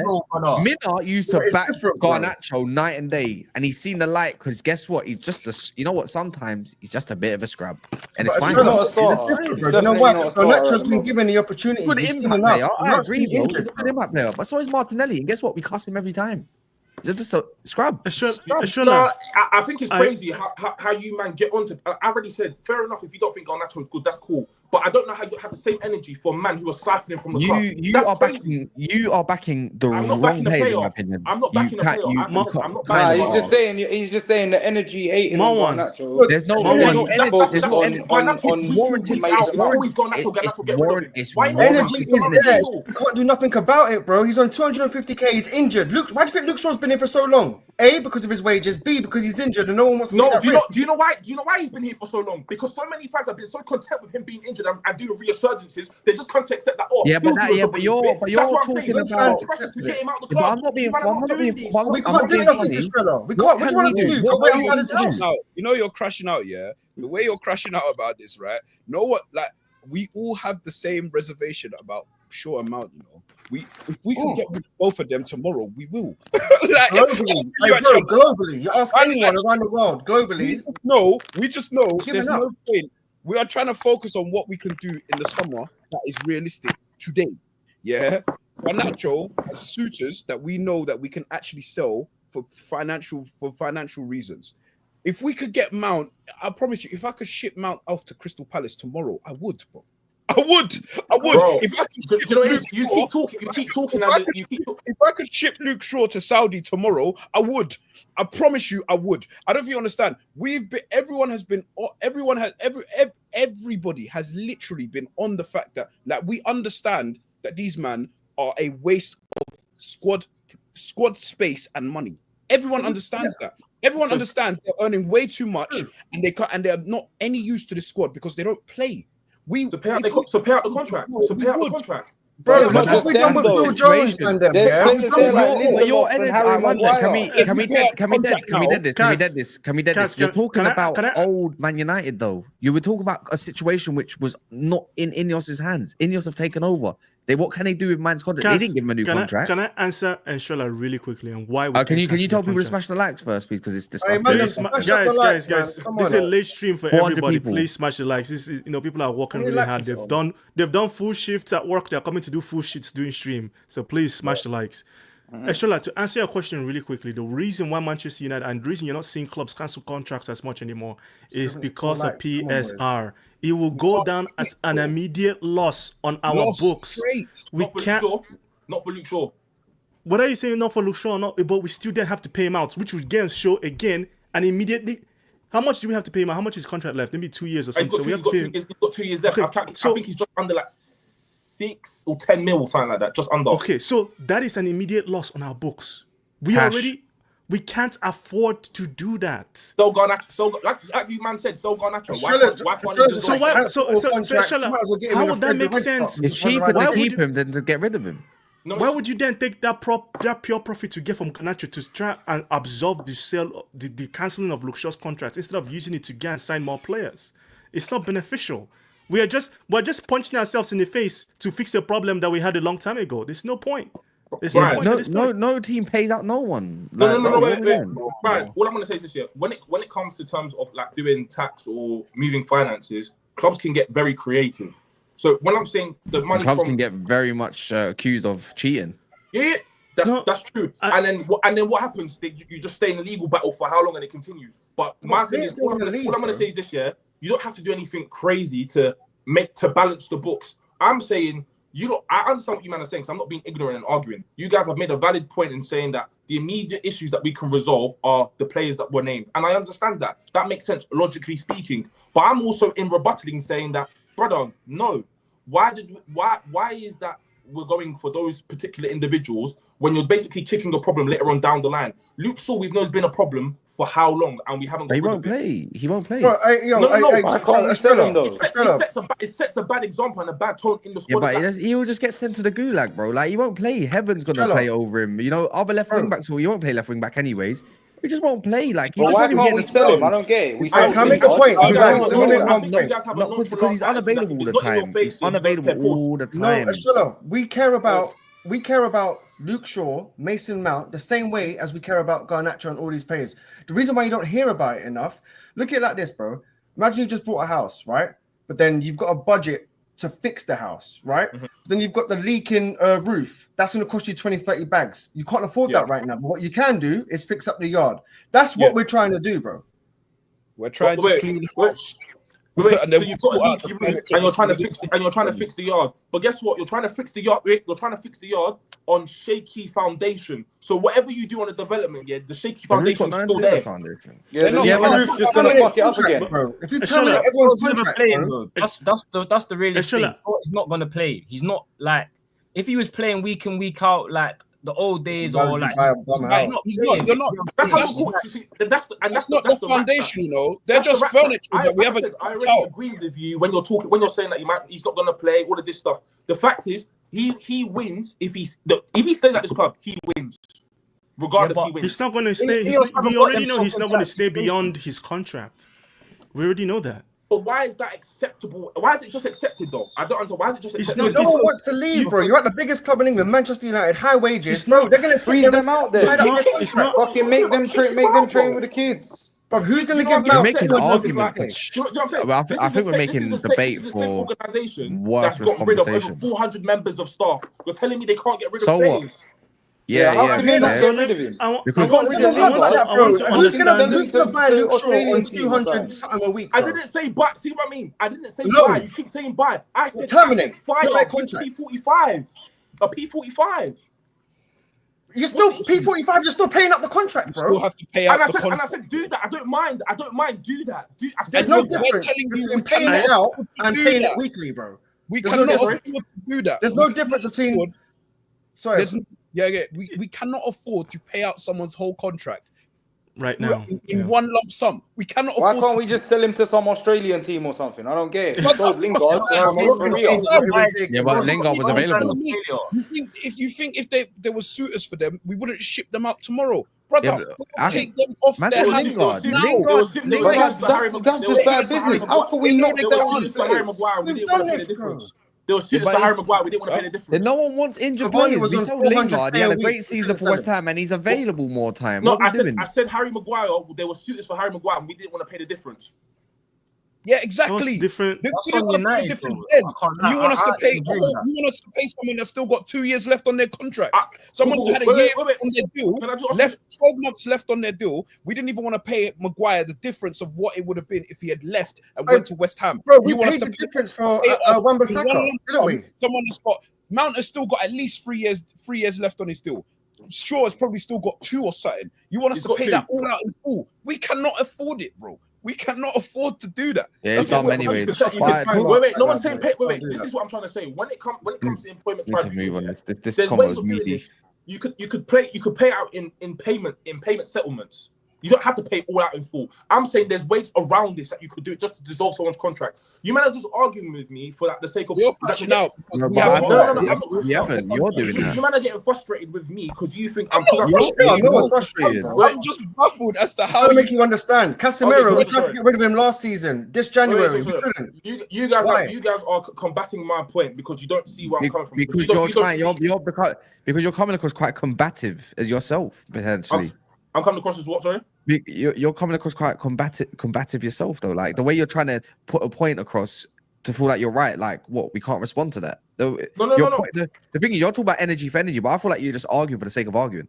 No, 100%. Anyone can rebuttal my point here, but I'm saying is you can't overlook. It's like you can't have your cake and eat it. My thing is, if I agree with what you're saying, I understand where your perspective is. Yeah, why is what I'm saying incorrect or just not sufficient? Because if I'm sure, what I'm saying, because the whole point for Shaw and Mount is like anyone's disagreed about not wanting him or something like that. It's not even to do with that, Cass. He's literally said a point. He's said a point. We've now told him the reason as to why that point won't work and why it's not feasible. He's not accepting the reason why that's not acceptable. We're trying to tell you financially that is not feasible, being able to do that, which is the reason why clubs don't do it in the first place. They try and whenever someone gets a new contract, it means that they're actually breaking off that contract that they've got and signing a new one, whether it's on new terms and whatever. You think someone that's on 250 bags a week, if they now move from whatever club, from United to whatever club, 9 times out of 10, they're not getting the same money.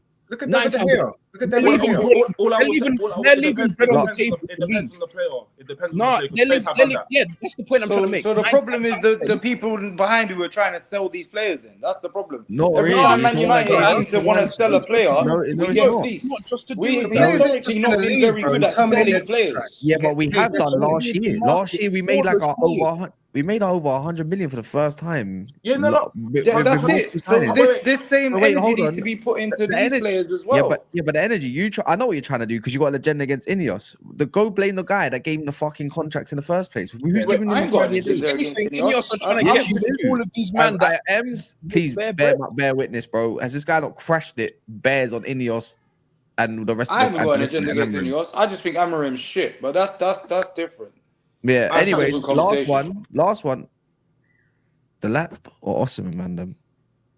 It looks like Delap's number one target. I'm gonna be honest. I want both. I hear you, but I think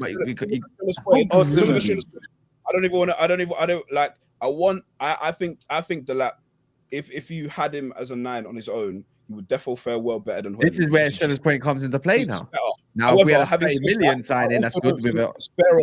I also don't think it's fair on him to be able to. So, for example, when Rooney came through, I don't like using back. When Rooney and Ronaldo came through, even though they were elite world-class talent, they had senior forwards that were there. Louis Saha, Van Nistelrooy, Ole Gunnar Solskjaer. Even when their man left, or even when Van Nistelrooy left, and it was just Rooney that was the main man, Sir Alex still went to go and get Henrik Larsson because you need that level of experience to be able to help and aid those young players, no matter how elite young players. Before someone says you need a veteran there. That's why in some aspects I do sympathize with Højlund and Garnacho because they haven't had anyone to take the load off them. And to be honest, the person that did that beforehand was Rash. And Rash then decided that he as much as I love him, he quit. He crashed out. He crashed out and he quit because he was done with it. And he had enough and he said, "Nah, I'm not doing this no more." And that's the reality of it. But like now, if Delap comes now, I'm not trying to see my man like just break for no reason. And I wouldn't like mentally, it wouldn't be right. So really, I want both. I want Osimhen and I want you got Cheeto. I want both. You got imagine Xerxes, Cheeto, and Osimhen. Xerxes not a number recognized 9. Let's get that out of my head. No, but with Cunha and Turkey the 10s, it could work. Yeah, but he could be on that. You don't like him there. You don't like him. You've watched Xerxes for a season. Xerxes ain't getting you no goals, brother. Yeah, like, you're relying on like that. No, but it's a system play. When Xerxes drops in deep, the 2 10s push on as 2 strikers. That's I hear it, but Amram don't like that. It's clear as day he does not like that. You can't run it behind that can do that. I'm just saying, he got Cheeto. The only one he would like that, the only one he would accept for that is maybe Cunha, maybe. I would leave Cheeto alone. Leave Cheeto alone and let him just develop, bro. Thank you, bro. Thank you. He doesn't need to be. He does not need to be involved in the first team right now. He just needs to be. Who the hell is this Mastan Tuano? No one knows about this brother. Stop it right now. Don't want to hear about him yet. Let him play in the under-21s. Let him develop there at least like for a year. Give him space to do that because he's not. Cheeto looks better than Højlund, bro. And you want to put him back. Don't get me wrong. There's elements in Cheeto's game that already you can see are very, very well advanced in terms of being able to pin defenders, roll defenders, like just being able to make quick decisions with. But I am not trying to see Cheeto in the first team at all. Trust me. I actually want him in the last 20 minutes. Take Osimhen off. No, we're doing. You know, Cheeto's playing out of necessity because we have no attackers, bro. Do you know what Cheeto should be doing right now? He should be under 21s and in the summer he should be coming pre-season with us. He should be nowhere near the first team. Nowhere near the first team. But he's trying to kill talent before it starts. I don't see what's wrong with trying to sub him on for like 20 minutes or 15 minutes. That guy is in college. Leave him alone, blood. Good when he plays with his own age group. We've all been there. When you play with your own age group and you're bossing it. Kobe done the same thing. But I believe if you give him the opportunity here and there, men's football is different, bro. Men's football is different. Yeah, but let him have that season where you don't have no expectation on him. Nah, when you've got the left Osimhen, there's going to be more expectation on them, obviously, and whoever else the 10s are. But he's coming off like. But as soon as they do well, then the expectation comes. Do you know what I see? Yeah, but that's what happens when you got talent. So, I'm sorry if I keep shouting as well, it's because obviously I'm doing it on my phone. Yeah. So I'm having to come bare close to my phone. That's the reason why I've been shouting this whole time. I was gonna say, if you do that, you're lowering standards. The whole point of what I want at United, is for each position to be pushed for somebody else. Not that we've got a really good person here and the level of drop-off is like down there. I don't want anyone in the team to feel comfortable where they expect their name to be. But how can you have that next season? I don't happen overnight, bro. You can't have that next season. This is what United does, bro. You forget him. Beckham, Giggs, these were kids. I'm not deluded. We're not gonna. What I'm saying now is not gonna happen over one season or even maybe 2 seasons. But I'm saying I don't see the point of moving the pendulum right now. Why would you then go and sell Rasmus to get in Osimhen and then keep Cheeto? This is the problem again. Because if Osimhen gets injured or gets simping, you're then relying on a 17, 18-year-old. You got Xerxes. I don't see no. You know what? Go on. Of course you can. You know, if you have Cunha in there, I'm not saying it's like for like, but that's when you play. Let's say Cunha is known. He started his career as a striker, right, or false nine. So you can play him there, or you can play someone else there. Doesn't mean Cheeto has to go straight in. Also, if you look at actual backup strikers across, like, let's say Europe, let's name me one backup striker, for example. I don't even. Yeah, let's name one. Just put it out there. Edward. Jota, I don't know. Jota, Darwin Núñez. Let's say Jota. But outside of that, you don't even at the top end, like even when Real Madrid had like Benzema, who was their next guy? Man City had Alvarez at one point. I hear it. He left because he wasn't getting game time. What I'm saying is, what my point is that I don't think we're going to be able to get 2, let's say, out-and-out strikers. It might be Osimhen, and then you have a Cunha, and then say like Osimhen gets injured, Cunha's going to have to go, blah, blah, blah. and then you have that option. But I'm saying don't have the next. Even if you want 2 man, it don't have to be a world beater as well. It could just be a niche signing or a loan signing or whatever. No experienced striker. It don't need to be a mad thing. Okay, I've got 2 points. Right. Go on. First and foremost, the comment that the comment that you made in regards to when you spoke about Giggs, Beckham, Scholes, really and truly, Sir Alex was careful with them, man, because even when he brought them in the first team, because he put them in the first team, then dragged them straight out. So they had other players around them. There was a lot of rotation. Remember the Beckham thing. Also, remember I said cool. I don't want to go into that too much, but my point is, in regards to this, the only reason why I want 2 striker, and the reason why I'm not really a fan of get like a striker and a squad player is because I don't believe that's a good way of effective squad planning.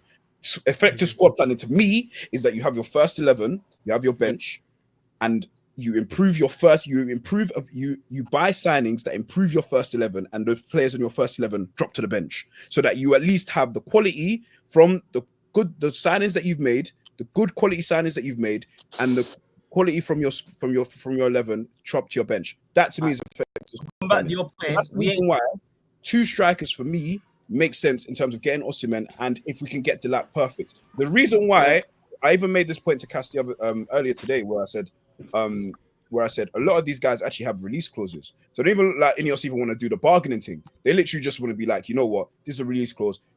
This is how much it is. Let's just pay the bread. Get it over and done with. No negotiation. No this, that, and other. Blah blah blah. blah. Delap, that's 30 mil straight already. Who's got a release clause for who? Delap's got a release clause. When they get relegated, that's 30 million. That's 30 million for his release clause is 30 million. Cunha's got a release clause of 60 million, right? Or 62 million or whatever. We're not paying that. Yeah, we are. I don't think. I think we are, but we'll pay it in installments. We're gonna pay more. We're gonna pay more. A bit more. Yeah, so we're paying it. We did actually. You pay just that bit more, and then just pay in installments. And then I don't think Osimhen has a. Who's that Master One? Apparently, we bid 40 million from apparently. Yeah, there's a price of 40 million that's in there that's quoted. So if it means that, and then we give them a sweetener for, like, I don't know whether it's Garnacho or Højlund or whoever that they said that they want, because they're both interested in both of them. Conte wants both of them for some weird reason. Send them Rasmus on loan. That guy loves Deadwood, and he's been trying to save us for years, but we're gonna ignore that. Anyway, you get 2 strikers in, especially if you're gonna go with someone Osimhen and Delap. The reason why I say 2 is because someone like Osimhen. Yeah, but we're dreaming, bro. We're dreaming. Well, You man are buying a team with Klarna, bro. This is ridiculous. I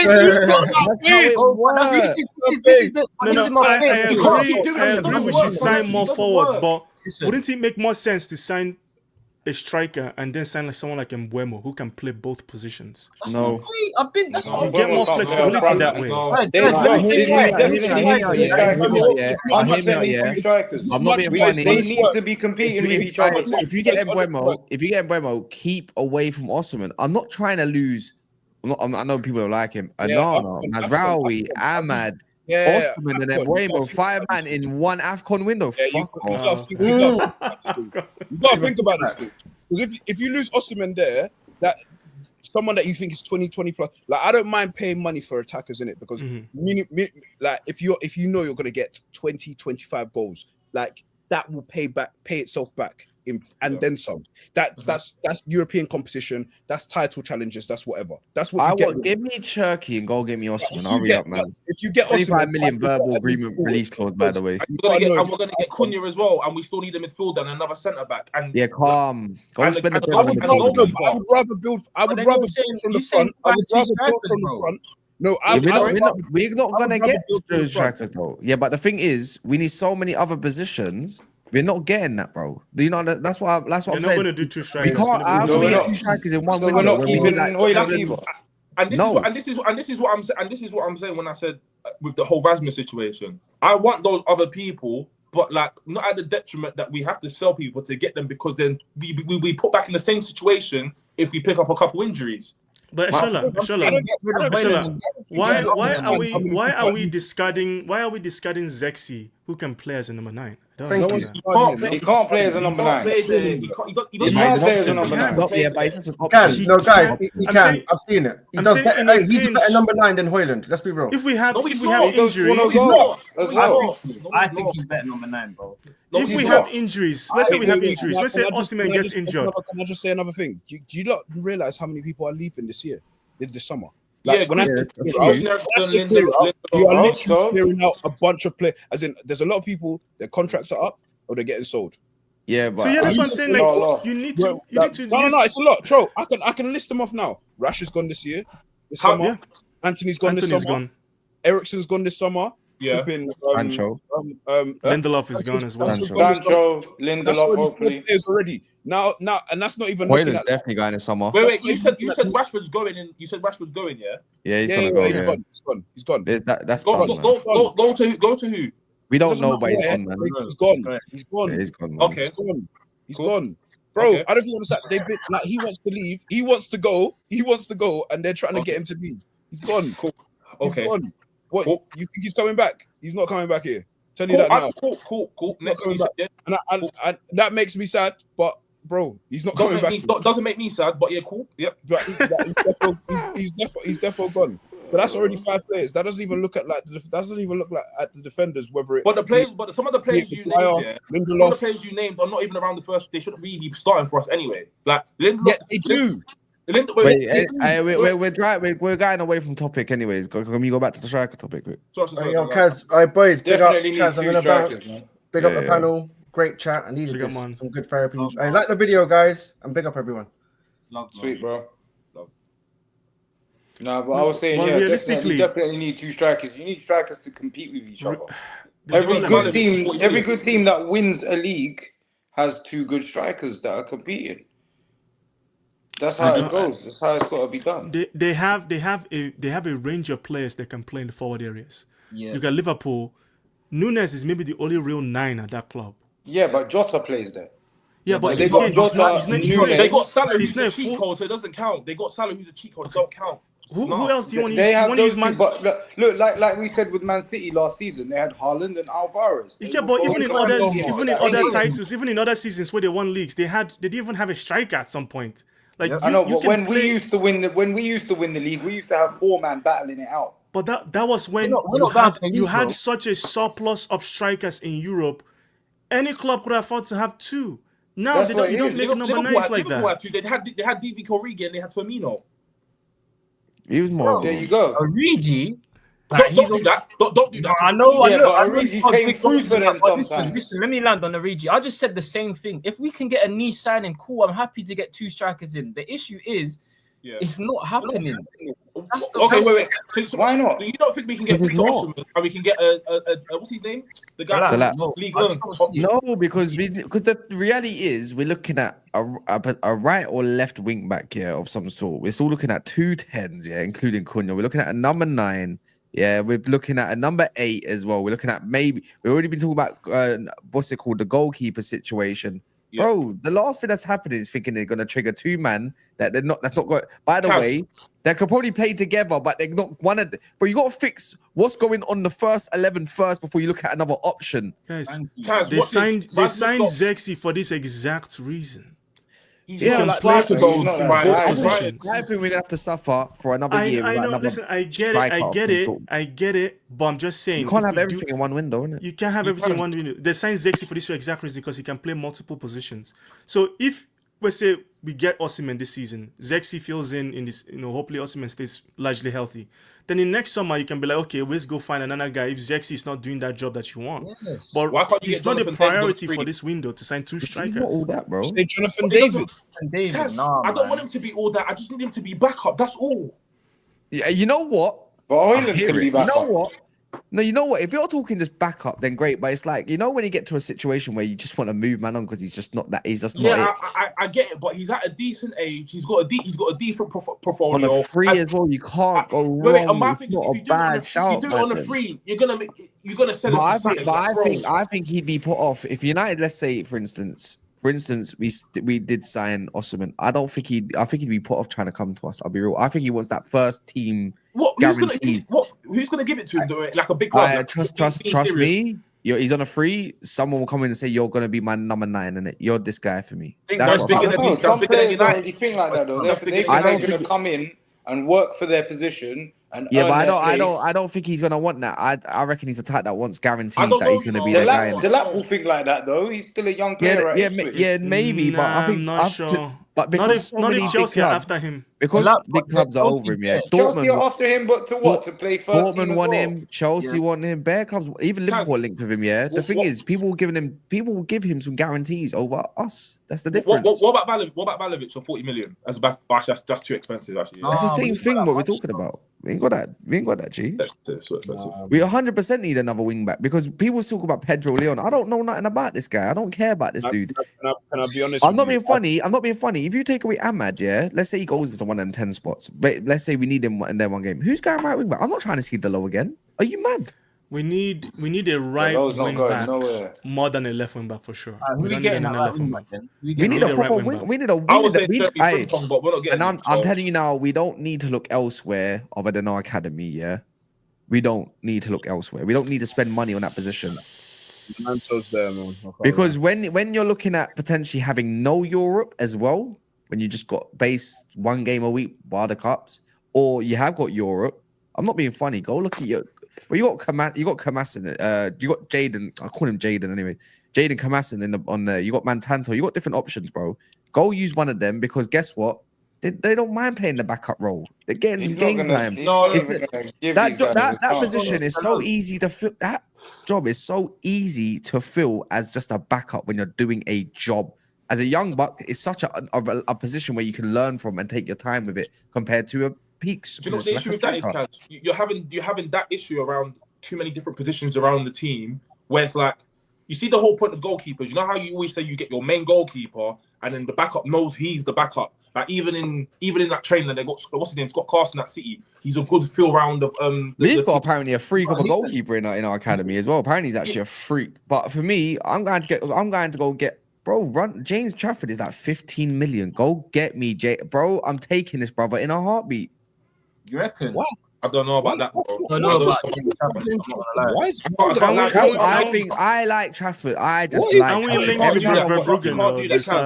The Brighton lad. Verbruggen's a scrub, man. You can't. I like personally. I like Trafford in it. I don't think people. I don't know why people just heard of him. Solid. Guess what? Solid saving. That's all bro. You know what it is? Handling. Crisp, yeah, Chris, yeah. That's one thing we've been all starving of is someone that's got good handling at least. He's a solid goalkeeper, bro. His kicking's decent. His kicking's decent, and he's cheap. Can I be honest with you? I like the other guy as well. I don't think they're sorting out the goalkeeping situation. Me either. I think the signings that we're gonna make. We're gonna get 2 forwards. We're gonna get 2 forwards. Well, if we can get 3, but ideally, I'd say we're going to get 2 forwards. We're going to get a midfielder. We're going to get a wing back. And if we have any extra money, we'll see if we can get another defender. But we're not. Another defender? Because I think they might get another defender. Just because. But we're packed. Oh man. No, we're packed. We've got the low. We've got Euro. Lindelof. Don't do that. But honestly, we do. We're packed out. I'm telling you now, yeah, we are packed out. Yeah, at the moment. We got Mazraoui playing there and Lindelof. Lindelof is good. Lindelof is good at the end of the season. Johnny Evans is good at the end of the season. You left with Harry Maguire, Lenny Yoro, and Harry Maguire needs to. Hear me out. You just said wing back. Yeah. Cool. The low probably ain't going nowhere, yeah. Unless I'm hoping a bid comes in for him, then I'll hear it. Yeah? Amarim loves him. But right now, the guy's available. He can play right centre back if you need him, yeah. You got the low and Maz, yeah. There's your 2 right centre back options if you wish. By the way, if you wish. Then in the middle, you've got Yoro and Delict and the Maguire if you need. And then on the left, you've got Aiden Heaven who's stinking around, brother. I'm not being funny. Lissandro's still out injured. Who's going to come back at one point as well. He's probably going to get sold next year. You need to buy another centre back. We don't need another centre back, bro. We don't need another defender. I'm sorry, yeah, but if I see Aiden Heaven, Yoro, the lit lineup in one lineup, or even Maz, I'm happy with that, bro. I'm not happy with Maz. that. No. That's inexperienced. I'm not happy with that. I like it, but I'm happy with it. That's what the way you solve the situation. The problem is you can afford to have Mazraoui as cover on the right centre back or left centre back. The problem is the central centre back position. The gap between. I know people are happy with Maguire, and people talk about Maguire sometimes, but like I keep telling the gap for quality of defending when he comes in, the mistakes. He's not good. He needs to go, man. Like as much as he's better-ish on the ball than Delap, his box defending isn't better than Delap's. I'm sorry. He just gets ran through. By the way, if we were looking at another defender, why did we trigger Maguire's extra year? Because we're going to sell him in the summer. I'm telling you now, when he's on that Wan-Bissaka contract, but when he's on that Wan-Bissaka type contract where you pay him out all this, brother. We don't have to pay him out again. We don't. I don't see this man leaving. But if he does leave, oh my God, please, and then I'll be like, you know what, Fairs. But I just don't see us.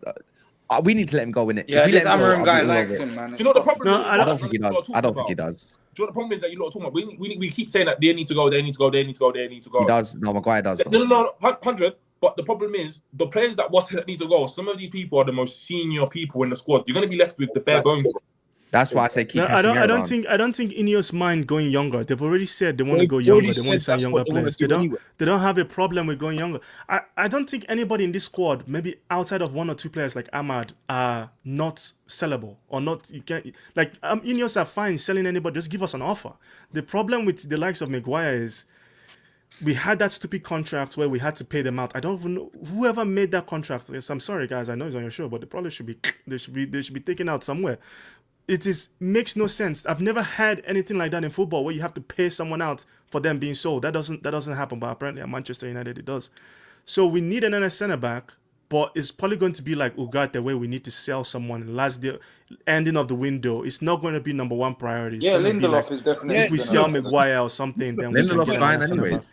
If we make more sales, if we make the sales that we need to make, and we've got enough in the budget, then we will get a defender. But I think that I genuinely think it's two forwards, it's a wing back, and it's a midfielder. That's our window. If we can get another player in, it'll probably be another defender. If we can get a forward for cheap, who would be like one of the young ones when it's that young buck in Argentina or a Shirky who for 20 mil, then great. But really and truly, it's gonna be two forwards, a midfielder, hopefully Edison from Atalanta, a wing back because we 50 million. Back. No, but I think Ahmad's going wing back if Cherky comes in. That's fine. I don't mind it. So you don't think we're going anywhere near? I like Ahmad at wing back. He's cold. As much as I would love Angel to come back, I don't see where he fits into this. As one of the tens, one of the tens. Angel is a 10. Angel's playing as an 10. Angel's never. You know he's not. He's more like a younger. He's more like the Vitinha kind. He's more like a Vitinha type of player, man. He has the attributes. He has the attributes, but if you want to see what he actually plays as, he plays in a double pivot. Yeah, I know. But his size in the Prem, I wouldn't want that in the Prem. That's why you just avoid signing him. I know it's for free, but just avoid it. I know it's for free, and I love Angel. And to be honest with you, if Jonathan Tah on free, he plays central. I would say bring him. He's a bozo, by the way. I don't like him. I don't see where they bring him. I don't see where they bring him in. I don't see where they bring. I don't think we sign any free transfer. I don't see any free transfer. You know what it is? You don't really fit the criteria of that pace power model type of shit that you want at the moment. I think you come in. I think you'd only come in if everything goes perfect and they see a space. And we just want extra quality to add to our quality in terms of our squad. Yeah. But Onana might go Saudi. They keep saying that Saudi is interested. Inshallah. Go get me Chevalier from Lille, man. Huh? How much did we buy Bienda for? Oh, James Trafford, bruv. How much did we buy for that guy will have cost as much as some shoe polish and a bag of Walker's crisp, bro. They didn't get him for money, bro. They literally paid. They got change out of the pot. They got change out of the sofa in Carroton and paid. They paid. And you know what's mad? The commission went to Ten Hag's brother's agency. That's how I knew that guy's a crook and he effed us over. We really brought in Onana, knowing full well that guy is not a good shot stopper. He was 45 million pounds. Wait, stop it. All you brought him when you saw Onana, you all knew what time it was. Stop it, man. Bro, the only thing that gassed me about Onana, he played one pass in the Champions League final that cut through the whole pitch. Yeah? And that was the only thing that gassed me. I knew what I was getting with an AFCON keeper. Only AFCON keeper I've ever trusted in my life is Victor Enyama. I ain't trusted nobody else. Nobody else in my life. I ain't trusted no other. And Nwambali right now. I ain't trusted no other AFCON keeper in my life. Brother. You think I can trust a man with that high top 2025? You've lost your mind. If Onana was doing what we saw in the Champions League, right, where he was passing out mad and finding people like crazy, that's the only thing that you'd be like, okay, but he's not doing that either. He's not even doing that. He's not even doing that. Every time I'm seeing him get the ball, for some reason he's switching it with his left foot. Why? He's not even left-footed. What are we doing here, bro? We brought in a ball-playing goalkeeper. We're not even. That doesn't ball play. That doesn't even ball play. Hasn't even got a centre backs to play ball with. Bruv, can I just ask as well? Wait, we're talking about Onana. You got to talk about Casemiro as well. 350k a week. No. I've been saying. Don't be fooled by this. Don't speak on Unk. Unk still got it. He's the reason why we're going. Are you serious? The reason why we're going to the semi-final, bro. Kaz, don't get me wrong. I am not the whole show. Kaz, you've been checking me the whole show. Don't let that blasphemy go over your head. I'm not gonna lie. Don't let that go over your head. But you kind of just said about experience, but you don't want the best experience in the team to stick around for one more year. No. That experience is not worth 350 a week. Yes, it fucking is. It's priceless. No, it's not. No, it's not, bro. Why am I so You know what it is, yeah. One. I don't think no one's gonna come in for him yet. Two, I still think he's got. I think you know what it is. I've got this little thing about me, yeah, where you could bring in Shirky. He's a loser, by the way. He's not won nothing in his life, like self-significance. Osimhen, if the lap comes in, he's a loser. He ain't won fuck all either. If you bring in whatever player you bring in, they probably ain't won nothing. I need them to know what standards are, bro. That's it. That's really all it is about. And sometimes you're gonna get rid. Yeah. I don't care, but Casemiro still holds the flag of standards, bro. Don't matter. No. Because you can't. Because you know what I think Minar said it. You both don't contradict yourselves because you're talking about having players in and around team, yeah, that to learn off of or whatever in terms of Rasmus and Garnacho. So why on earth, when you got someone like Collier who's ready to learn off someone, yeah, and know what experiences or whoever it may even be copying that, and not have a model professional, by the way, around the fucking dressing room. Model professional, Kaz. There's a few reasons. He's not caused any issues, by the way. Not a single issue. There's a few reasons as to why I don't want Casemiro at the squad. I don't know why you've got out a book to make sure you look like some sort of lawyer and that. Yeah, by the way. I'm joking. No, if you let me.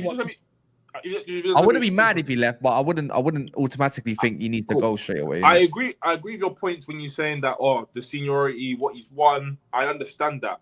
But in the grand scheme of things, like top corner, sorry, I forgot your name, sorry. The one with the glass I've been battling with the whole show. He's obviously he's alluded to the fact that we're in a financial headlock right now. Yeah. Let's be honest with ourselves. As good as Casemiro has seemed in the last couple of games, this is a whole season, it's not a couple of games. He has been woeful, yeah? That's not going to get any better next season. And I'm saying it's a slippery slope. I think it needs to be addressed as well. Man, hear me out. Brian, you might laugh at me. Just hear me out. Because I heard the name now, yeah? Now, if I see, all right, cool, yeah? If there's Ahmad to his right, there's a Cherky in front of him to take the ball off of him. If there's a Cunha, and there's an Edison. Speak to me. Dude, Casemiro, brother. Bro, we saw Casemiro. Good night. What? By the way, there's legs. By the way, there's a Brazilian core. There's legs everywhere. Yeah, there's runners. Everyone goes to bed. Guess what? He still offers goals, leadership, and everything, and his job becomes so much more simple. Guys, all you've done is successfully make Casemiro the press trigger in the team. That's all you've done. for all these good stuff, yeah. And this is what we need to stop recruiting. For all these good stuff, he has too many bad stuff, yeah, or not too many. He has a few bad things which become a problem later on down the line, and it's all about fostering good decisions around the pitch. I'm thinking balance, man. I'm thinking goals. Or getting pressed, yeah. I know Casemiro has it in him. I'm 2 hours away. To do a slide challenge. He goes down too quick. He goes down too much. Was it against Liverpool this season where he gave away 2 goals? Casemiro. Bro, that Liverpool game. I don't want to do that. Minnow. Everyone can have a bad game. There's no point in fixating on just no, but that was the point when I saw his legs were gone, and we could see it from that point on. Yeah, but you know what it is? If we're in Europe, I think we must keep. If we're in Champions League, we must keep him. You know how if you sign Edison, I know you said he's not a winner. No, just as an example, innit? No, I get what you're saying, but you're replacing what Casemiro does in the team if you sign Edison. Do you know how kind of, in a way, I hear it because he's better going kind of forward these days more than he is sitting back. So I would just go sign a progressive baller to play. Do you understand? We must get Edison. We must get Edison. You know why? Because it's not that it's personal. Because Rant said that this manager, this Portuguese thing, ain't signing 2 Brazilians in it, and I'm thinking, bro, Cunha's already through the door. Go give me another one so I can run it. You know why wouldn't he sign 2 Brazilians? He said the Portuguese and the Brazilian man, the manager's not having it, so I get to crash it on him, innit? Oh no! So I need it's a personal battle there. I'm still remembering it. It's a receipt. No, I think we'll sign Edison for sure. Not for sure, but I think we're in for him. I think we're really in for Edison. I think he's an option. Yeah, I like Angelo Steeler personally in it as well. I think them 2 got to be the options. If the keeper is not addressed as well, yeah, I just want to let you know, like, we're not going to progress. Like, we'll play better football. We'll play better football. We might win. What are you saying? We might become Tottenham. We might have that Tottenham. No. Bare goals. But when it comes to the back, it's apparently we want that Diogo Costa. He's going City. This is what I mean, yeah. We'll play better. He's obviously going City, man. We'll play better football. We will win more games. We'll win more games that we drew and lost this season. But what will happen in the big moments, like in a cup game or a game that of relevance, you're going to be panicking because Onana's going to do a blunder. And there's my guy. By the way, there's my guy, Alfredo Pedula. Yeah, this guy. But the thing is, the keywords is, he's been really good with Man United and Italian transfer. There may be possible development. That's the keyword. That's just an opinion piece. Yeah, there might be. Pedula loves to wolf. You see him? Not Pedula. Pedula is okay. He's okay. He's the other German guy I was thinking of. You're the German dude I was thinking of. Yeah, any German. Play-to-goal, yeah. Florian Plettenberg is, and Christian Falk talks shite, bro. But play-to-goal more. Man's talking about. Anyways, not point. Let's go on. No, one thing I'll say is with Onana. Yes, it will obviously be an issue, but Liverpool had carriers, and obviously he cost them the Champions League, in my opinion, because Liverpool were battering Real Madrid until he basically threw the ball in his own net. So it's going to be an issue. But for me, if we go into next season and we have Cunha, we have Osimhen, we have 2 solid central midfielders, and we've maybe possibly signed another centre back, and Onana is just the only problem that we have. Remember, we are building on top of something. We're not just building on. Big problem, Brian. You know. It's a big problem, but I'm saying we can address it in January. If it's such a huge issue, you can go in and get someone in January, or you can go in and say, okay, listen, next summer we're going to go big for our main goalkeeper target. Because if we go just anyone this season, that person might be an issue too. Exactly. You know what I'm saying? But if we go say next summer we're going to go get the number 1 goalkeeper we can possibly buy, cool. But make sure it's a real replacement. Like, I want to have that level of confidence in my keeper I used to have with Van der Sar, with Schmeichel, with De Gea to up to a certain point. So that's what I want. I don't want us to just say any goalkeeper will do because it's Onana. I don't know. You end up with certain problems if you do that. Honestly, and I think that's why he's going to survive the summer, because I'm looking at the goalkeeper market right now. It's out of necessity. It's out of necessity and who would you get though? Priority. This is what I'm saying. Like some people are saying Costa because obviously coach. No. The low keeper. I've only seen a handful of I've only seen a handful of like Champions League games for Lille. That Chevalier guy, yeah. He's 30.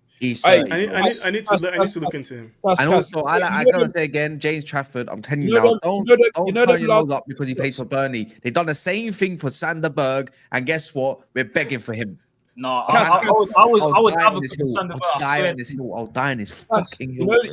You know that thing that you're seeing in like the last 40 passes or last 40 shots. Yeah. By the way, Danny ran out first. By the way, they showed.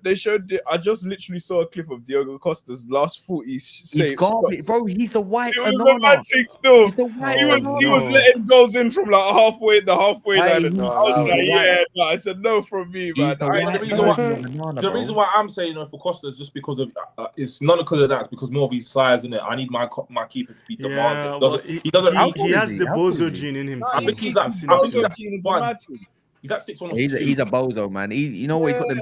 He's got Tim Krul arms. That's why he's good at penalties. He's good at saving penalties. But about that, bro, he's the white anana, man. You know what it is? He shits himself. What do you think of that Millier, the French one? No, hell no. From Leeds. The Leeds bought no. Millier. Bozo. What a bozo, man. His first season, you didn't rate him when he was in the French Kepa. French Kepa. The perfect guy would have been Sommer. That's who we should have signed. He's real ass. He's ass. That's how we should have signed Sommer. Inter Milan signed him after we bought him. That's who would have made sense. Someone will get. He can pull off some. I saw him make some crazy saves.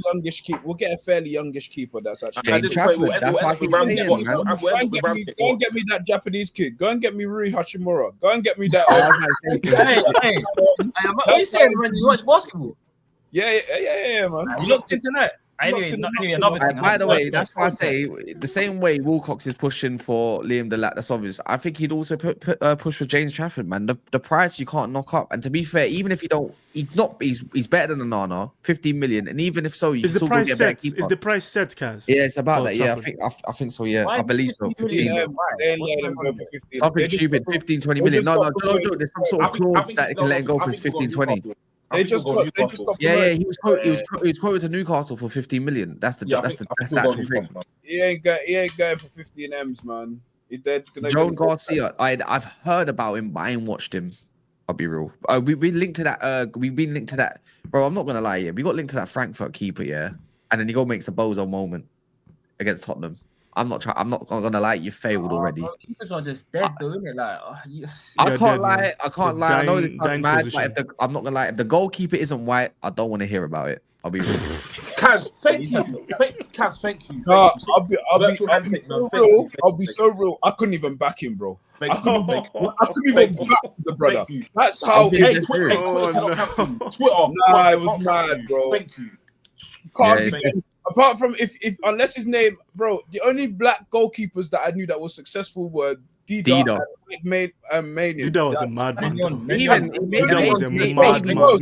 Maybe Ligue 1 version of Magnan, like maybe that version of him there. Even the only man I know. He's still a bit sus as well himself, you know.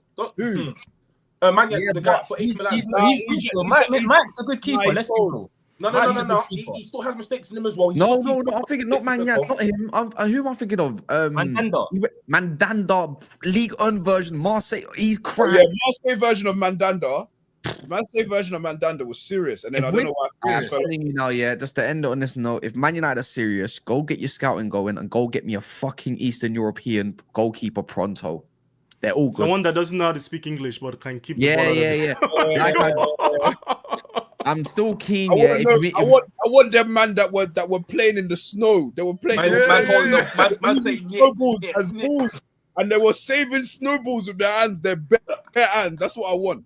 I want a man that had nearly frostbite from trying to save shots. And you know what? For a second goalkeeper, because you know what? Let's be real. There's a scrub. Go get me my goalkeeper. Go get me my goalkeeper back as well for 5 million back. What's it called from Leverkusen, innit? Is it Kova? Kova, yeah. Yes, Kova. Go get. I don't care if he's a backup pushing for first spot. I don't care. Mate Kova, go bring him back. Yeah, 5 million backup. It's an easy buy for a backup or someone that can push. What's the keeper in our academy that's meant to be a madman? That's brother. Yeah. He's meant to actually no joke. Seriously, he's got a lot of high ratings from a lot of academies. Short, isn't he too short? Yeah, how tall he's very. What's the word? Dean Hendo, like. No, it's like he's kind of shaped like Pickford. He's very acrobatic. Put it that way. He's very acrobatic. I don't like short goalkeepers, man. I don't like short goalkeepers. Let me double check this. I need. How You tall need is he? to Let's double check you that need to though. be 2'6'3" minimum, bruv. I don't want to hear it. All right. Do you know who I want? Eli Harrison, I one sec. need a Neuer. You know Neuer when he was at Schalke? I need a Neuer. He's 19. He's Eli like- Harrison. I can't lie, it doesn't look like a footballer. Yeah, he doesn't give me goalkeeper vibes. Like He doesn't look like one. But now with the Kelleher, look at him. Oh my god, he's 6 foot. No, brother. Are you sure? You don't look 6 foot though. Trust me. Where you looking at 6'2"? You 6'2". How tall is he? This is Wait, what's that or not? Because I'm looking at him right now. Eli Harrison. He says he's 6 foot on Wikipedia, but I don't know if that's been updated since. He's tall. He's tall here. He went for his growth spurt like a year ago. Or something like 6 foot still, 6 foot. Damn. Yeah, he's taller now. He's a lot taller. He went for his growth spurt. No. He's yeah, not more than cool. 6'2". He's not more than 6'2". No, he's not. But he's over 6 foot though. He's actually taller. Well, either way, we'll see. Anyways, let's go. Big up to everyone that's here. If you want to, does anyone want to shout out anything? By the way, Just shout out the channel, man. Yeah, just the channel. Yeah. my channel. Yeah, you of course. Obviously. Pick up the lights, man. Shout out your thing. Yeah, later. Oh no, just Cast Central in it. I'm gonna be running up a lot more of these podcasts throughout the week. I'm just, you know what it is, yeah. I think a lot, yeah, and I need to work out who works with who or whatever. I don't care. Anyone in our chat works on these kind of shows, in it, so it don't really matter. But I'm still thinking like who to place where and do what. So don't worry about that. Anyways, let's go redirect to Faz. Faz is live still. The guy's Faz is live. He's been playing games. He's been playing games. I saw some mad stuff on Faz. Yeah. I haven't Playing games.